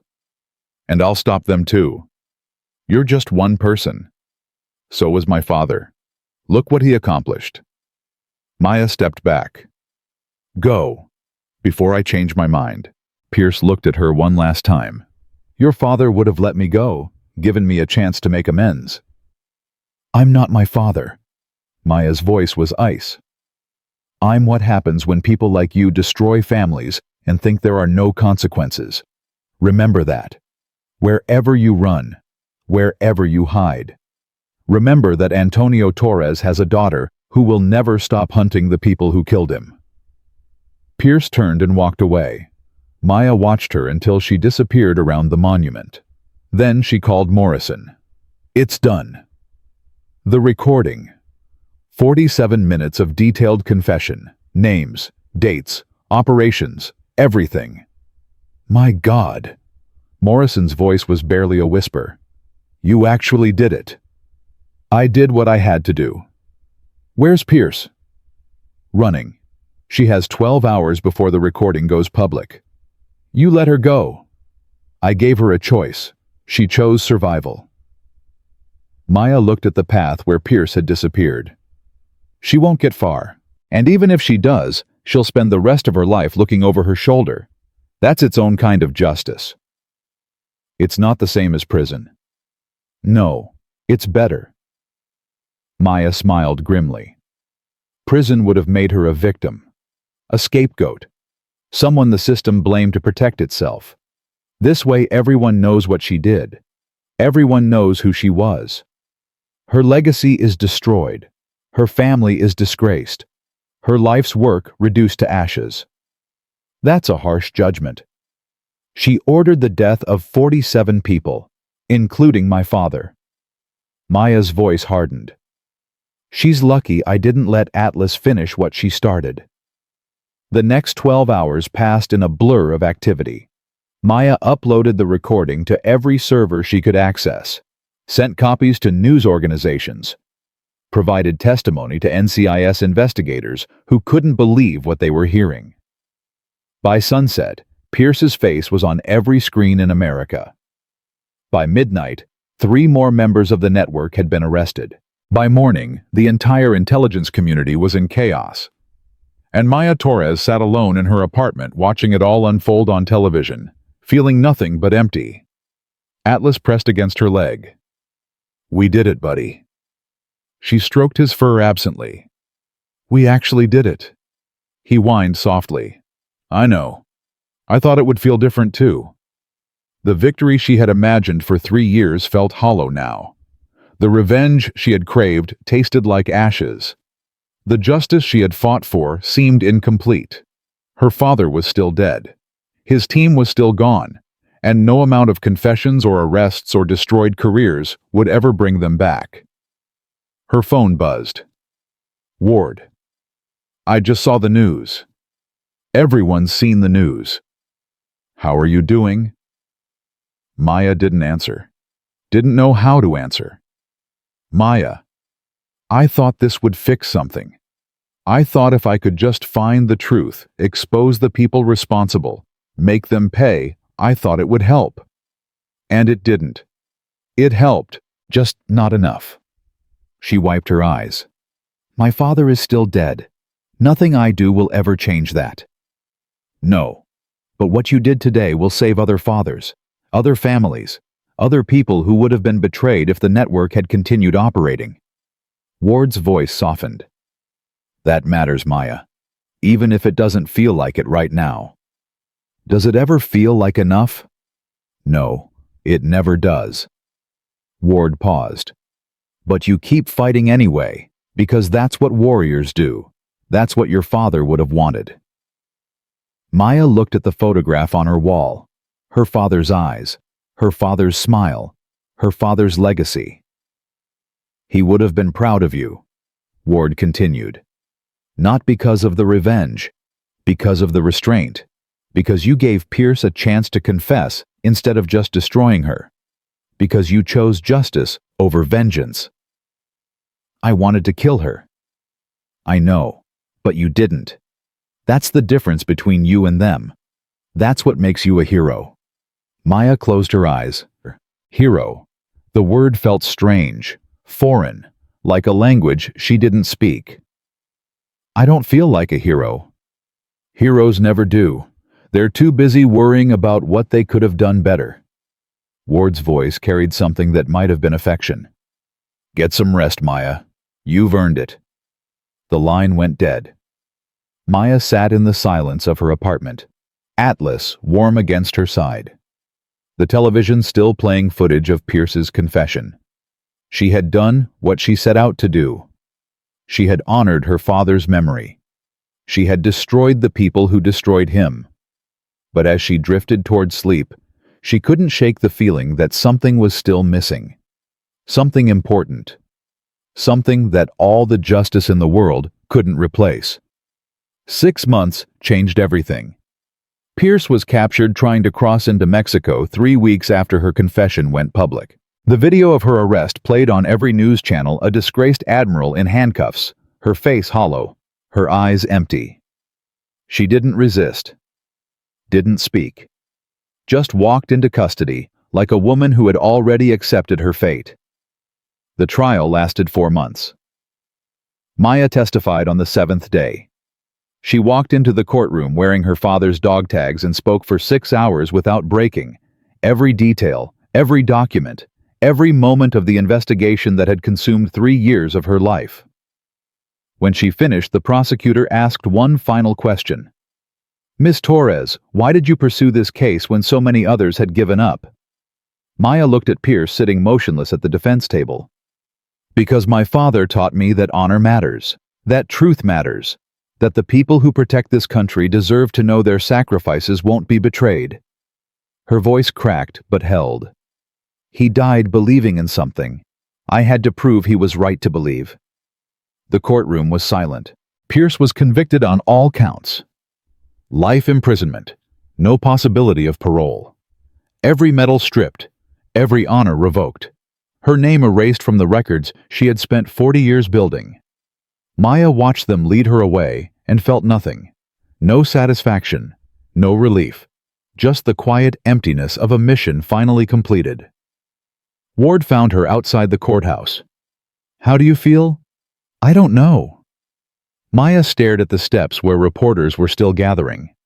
I thought this would fix something. I thought when it was over, I'd finally be able to move on. And I still wake up every night dreaming about my father. Still see his face every time I close my eyes. Still hear his voice telling me he's proud of me. She wiped her eyes.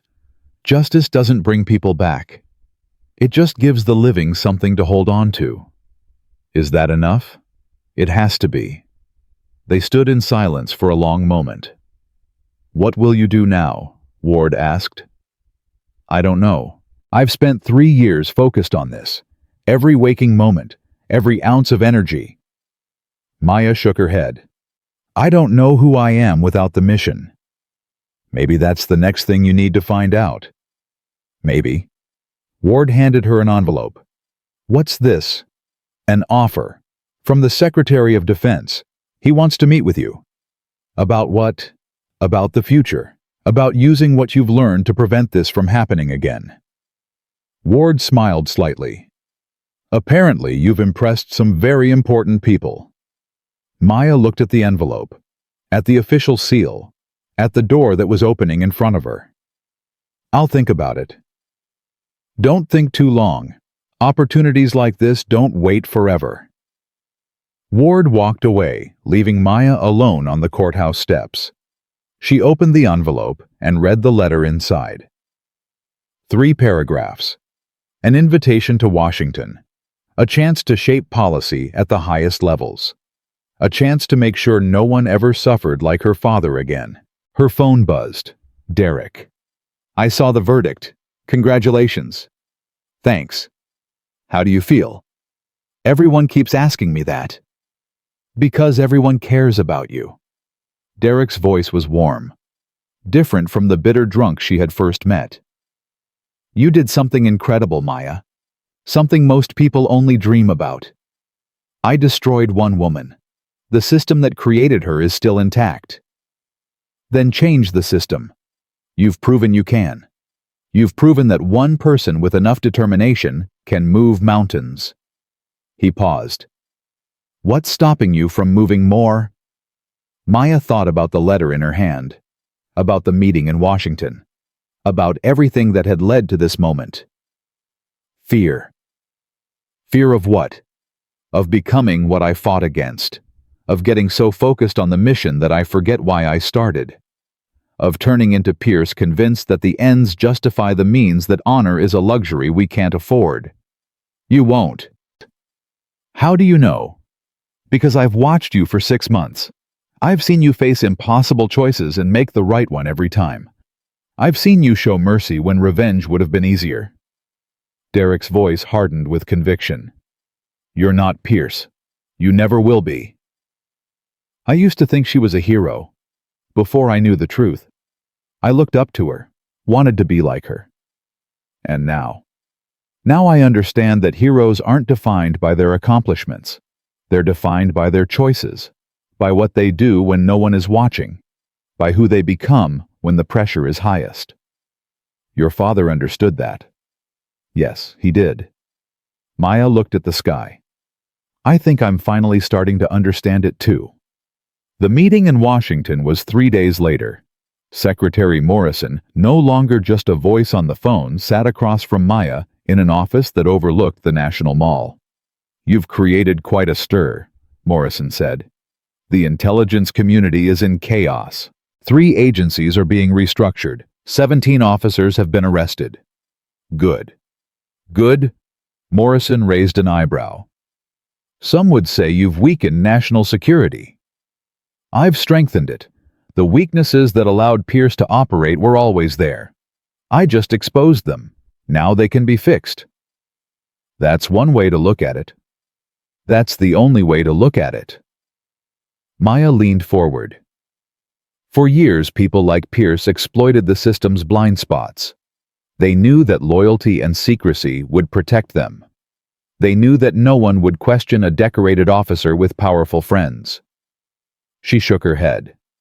That culture has to change. The assumption that rank equals integrity has to die. And you want to be the one who kills it. I want to be the one who builds something better. Morrison studied her for a long moment. We're creating a new unit. Internal oversight, independent of any agency. Authorized to investigate anyone regardless of rank or position. Who would lead it? That's what I want to discuss. Morrison slid a folder across the desk. You. Maya opened the folder, saw the position description, the resources, the authority. I'm 21 years old. You're also the most effective investigator I've ever seen. You exposed a network that 3 intelligence agencies missed for 8 years. You obtained a confession that career prosecutors called impossible. Morrison leaned back. Age is just a number. Results are what matter. And if I say no, then we find someone else, someone less qualified, someone who might make the same mistakes that created this mess in the first place. Morrison's eyes hardened. This isn't about rewarding you, Miss Torres. It's about doing what's best for the country. You're the best person for this job. I'm asking you to take it. Maya looked at the folder, at the future laid out in front of her. I have conditions. Name them. First, I keep my dog. Atlas goes where I go. Done. Second, I choose my own team. No interference from any agency. Within reason. Third, I answer only to you. No committee, no oversight board, no bureaucrats second-guessing every decision. Morrison hesitated. That's a lot of autonomy. That's the only way this works. The moment politics enters the equation, the mission is compromised. I've seen it happen too many times. And if you abuse that autonomy, if you become the thing you're supposed to prevent, then fire me, replace me, prosecute me if necessary. Maya's voice was steel. But don't hobble me before I start. Don't make me fight the system while I'm trying to protect it. Morrison was silent for a long moment. Then she smiled. Your father said something similar. When they offered him command of the SEAL team. Same conditions, same attitude. Did they accept? They did. And he built the most effective unit in special operations history. Morrison extended her hand. "Welcome to the team, Miss Torres." Maya shook it. "When do I start?" "Yesterday." The first year was chaos. Maya built her team from the ground up, handpicking investigators from every agency selecting, based on integrity rather than politics. Derek joined as her civilian liaison, using his connections to access information that official channels couldn't reach. Ward became her senior advisor, providing institutional knowledge that Maya lacked. And Atlas remained at her side through everything. They called themselves the Oversight Division. Officially, they didn't exist. Unofficially, they became the most feared unit in the intelligence community. 3 investigations in the first 6 months. 2 convictions. 1 resignation that saved a senator's career, but exposed a network of foreign influence that had operated for a decade. Maya learned to navigate the politics, learned which battles to fight and which to avoid, learned that sometimes the best victories were the ones nobody ever heard about. But she never forgot why she started. Every morning, she looked at her father's photograph. Every night, she read his last letter, the one he had written before the mission that killed him. "Maya," it said, "if you're reading this, something has gone wrong. I want you to know that whatever happened, I died doing what I believed in. Protecting people who couldn't protect themselves. Fighting for something larger than myself. I hope you understand. I hope you don't hate me for leaving. I hope you find your own path, your own purpose, your own way to make the world a little better than you found it.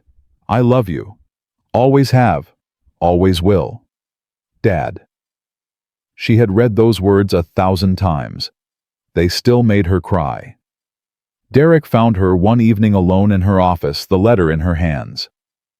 "Bad day. Anniversary. 3 years since he died. I'm sorry." "Don't be." Maya folded the letter carefully. He knew the risks. He accepted them. He died believing in something. Is that enough? It has to be. She looked at Derek, really looked at him, at the man he had become. "I never thanked you. For everything." "You don't need to thank me." "Yes, I do. You gave me the documents that started all of this. You stood beside me when everyone else thought I was crazy. You became someone your grandfather would have been proud of." Her voice softened. "That matters. More than you know." Derek looked away embarrassed. "I was just trying to fix what I broke. You did more than that. You proved that people can change. That redemption is possible. That the worst version of ourselves doesn't have to be the final version." "You really believe that?" "I have to. It's the only thing that makes this job bearable." Maya smiled sadly. "We spend so much time hunting monsters. It's easy to forget that some of them used to be human." Pierce. She wasn't always a traitor. She started out believing in the same things my father believed in. Duty, honor, country. Somewhere along the way, she lost herself. Maya shook her head. "I wonder sometimes how close any of us are to that edge. How easy it would be to take the wrong step and never find our way back." "You won't. You keep saying that." "Because I keep believing it." They sat in silence for a long moment. "There's something I need to tell you," Derek said finally. "What?" "I'm leaving." Maya felt something tighten in her chest. "Leaving." "The VA offered me a position, director of their new canine therapy program, training dogs to help veterans with PTSD. He smiled. "It's what I was meant to do. What my grandfather would have wanted." "That's wonderful." "It means I won't be here anymore, won't be part of the team." "Derek, I know you need me, but this is something I have to do. For myself, for Titan, for all the veterans who are struggling the way I was struggling before I met you." Maya looked at him, at the man who had started as an enemy and become something like a brother. "You've grown." "I had a good teacher." "Several, actually." She stood and extended her hand. "Thank you." For everything. For the documents. For the support. For believing in me when I wasn't sure I believed in myself. Derek shook her hand, then pulled her into a hug. Take care of yourself, Maya, and take care of Atlas. He's getting old. I know. Dogs don't live forever. Neither do people. Maya stepped back. But we make the time we have count. That's all any of us can do. The news came 6 months later. Atlas collapsed during a morning run. Just stopped moving and felt his body finally giving out after years of service. Maya held him in her arms, feeling his heart slow, watching the light fade from his eyes. It's okay, she whispered. You can rest now. You've earned it. He licked her hand one last time. Then, he was gone. The funeral was small. Just Maya and a few people who understood what Atlas had meant. Ward spoke first. I've worked with dozens of canine teams over my career. None of them had what Maya and Atlas had. That kind of bond doesn't come from training. It comes from something deeper. Something that can't be taught or measured or replicated. She wiped her eyes. Atlas was more than a partner. He was a warrior, a protector, a friend. And he will be missed. Derek spoke next. I only knew Atlas for a few years, but in that time I watched him do things that should have been impossible. I watched him protect Maya when the whole world seemed to be against her. I watched him stand between her and danger, without hesitation, without fear, without any thought for himself. His voice cracked. That's what heroes do, and Atlas was a hero in every way that matters. Maya spoke last.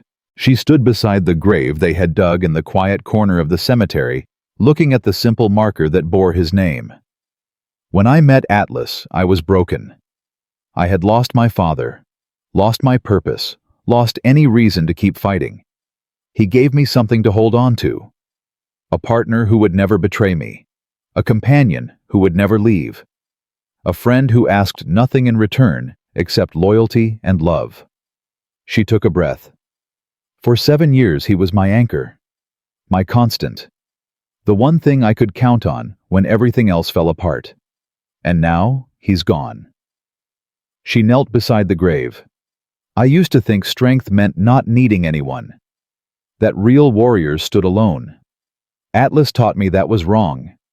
He taught me that strength comes from connection, from trust, from the bonds we build with the people and animals who walk beside us. She touched the marker. I'm going to miss you, buddy. Every day for the rest of my life. But I'm going to keep fighting, keep protecting, keep honoring everything you taught me. She placed his collar on the grave. Rest now. You've earned it. Then she stood, wiped her eyes, and walked away. Life continued. Maya threw herself into work with a ferocity that worried her colleagues. 14-hour days became 16. Weekends disappeared. She drove herself harder than ever, as if motion could outrun grief. Ward confronted her 3 weeks after the funeral. You're going to kill yourself at this pace. I'm fine. You're not fine. You haven't been fine since Atlas died. I said I'm fine. Maya. Ward grabbed her arm. Listen to me. I know what loss feels like. I know how tempting it is to bury it under work. But that's not dealing with it. That's just delaying the inevitable. What would you have me do? Take time off, see a therapist, talk about my feelings. Yes, all of those things. I don't have time. You don't have time to fall apart, but you also don't have time to keep pretending you're okay when you're clearly not. Ward's voice softened. Atlas was your family. Losing him is like losing a limb. You can't just push through it and expect to come out whole. Maya pulled away. I don't know how to stop. I know, that's the problem. Ward sighed. When I lost my husband, I did the same thing. Buried myself in work. Convinced myself that productivity was the same as healing. It took me 3 years to realize I wasn't moving forward. I was just running in place. What changed? I got help. professional help, and I stopped lying to myself about what I needed. Ward met her eyes. You need the same thing, Maya. You've spent 3 years being strong for everyone else. It's okay to be weak for a little while. It's okay to grieve. Maya felt something crack inside her. The wall she had built, the control she had maintained, the mask she had worn since her father died.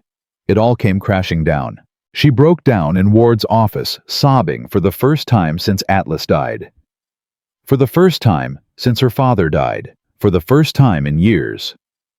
Ward held her without speaking, and for the first time in a long time, Maya let herself be human.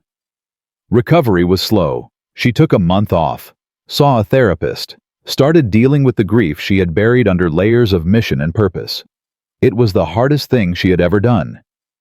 I don't know who I am without the anger, she told her therapist during one session. For 3 years, it was the only thing that kept me going. The rage at Pierce, the need for justice, the determination to honor my father's memory. And now I have justice. Now Pierce is in prison. Now my father's memory is honored. She shook her head. But the anger is still there, quieter, deeper, like a fire that burned down to embers but never went out. What do you think that anger wants? I don't know. More different. Something I can't name. Maybe the anger was never about Pierce. Maybe it was about something else. Like what? Like grief. Like loss. Like the unfairness of a universe that takes fathers from daughters and expects them to just move on. The therapist leaned forward. Anger is easy. It gives us direction, purpose, something to fight. Grief is harder. It asks us to feel without doing. To sit with pain without trying to fix it. I don't know how to do that. No one does. We learn. Slowly. Painfully. One day at a time. Maya thought about her father, about Atlas, about everyone she had lost. What if I can't? You can. You've survived worse. You've faced enemies that would have destroyed most people and come out stronger. The therapist smiled. Grief is just another enemy, one that requires different weapons, but you can fight it, and you can win. Maya left that session feeling lighter than she had in months, not healed, not whole, but hopeful. And hope she was learning was the most powerful weapon of all. Derek called 6 months later. I have something for you. What kind of something? The kind you need to see in person. She drove to the VA facility in San Diego, wondering what Derek could possibly have that required a face-to-face meeting. He was waiting outside with a dog. Not just any dog. A Belgian Malinois. Young, alert, watching Maya with eyes that seemed familiar. This is Storm, Derek said. Atlas's son. Maya felt her heart stop. His son. We didn't know until recently. Atlas was bred before you got him. One of his offspring ended up in the program here. Derek smiled. When I found out, I knew what I had to do. Maya knelt beside the dog, looked into his eyes, saw her old partner looking back. Hey there. Storm's tail wagged tentatively. He's young, still training, but he's got his father's temperament, his father's instincts. Derek's voice softened. I thought maybe, if you wanted, you could finish what I started. Finish? Train him, work with him, give him a purpose. Derek paused. Give yourself a purpose too. Maya looked at Storm, at the ghost of Atlas in his eyes. I can't replace him. No one's asking you to, but you can honor him by taking care of his son, by passing on everything Atlas taught you to the next generation. Storm pressed his nose against Maya's hand, a gesture that was achingly familiar. What do you think? Maya asked the dog. You want to come home with me? Storm's tail wagged harder. That was answer enough. The years that followed were the best of Maya's life. She continued leading the oversight division, but with a balance she had never achieved before. work and rest, mission and healing, purpose and peace. Storm grew into everything his father had been and more. Quick, loyal, deadly when necessary, gentle when allowed.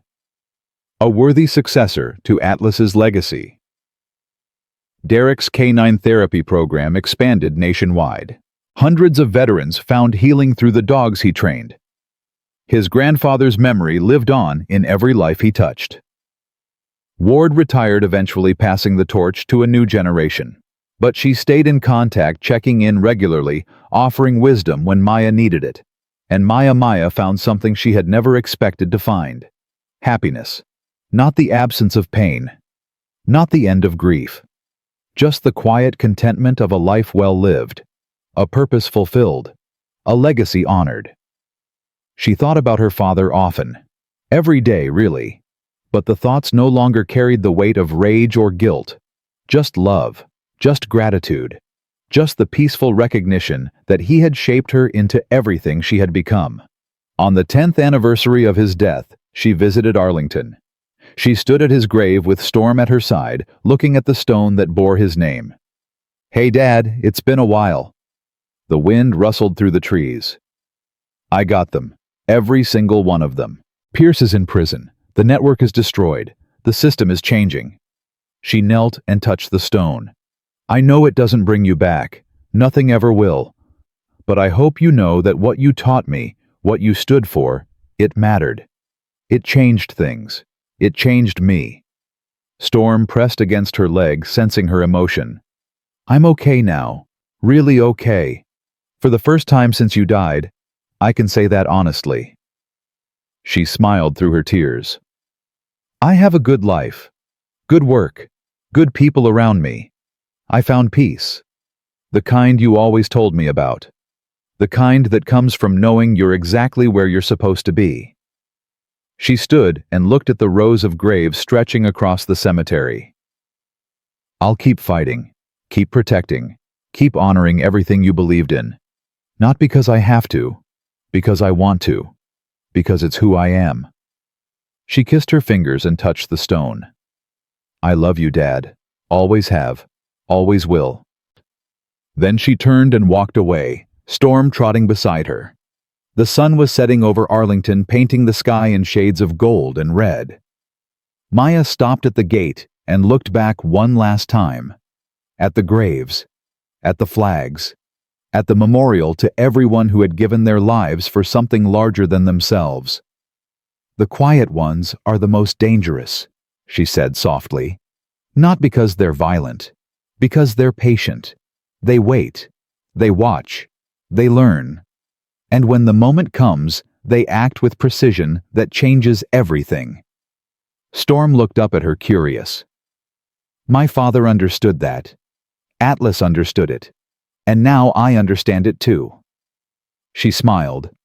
"Real strength isn't about noise or aggression. It's about discipline, restraint, the courage to show mercy when vengeance would be easier, the wisdom to build when destroying would be simpler." She started walking toward her car. "That's what we do. That's who we are.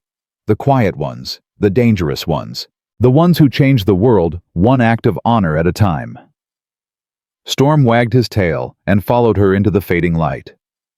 Behind them the graves stood in silent rows. Markers of sacrifice. Monuments to courage.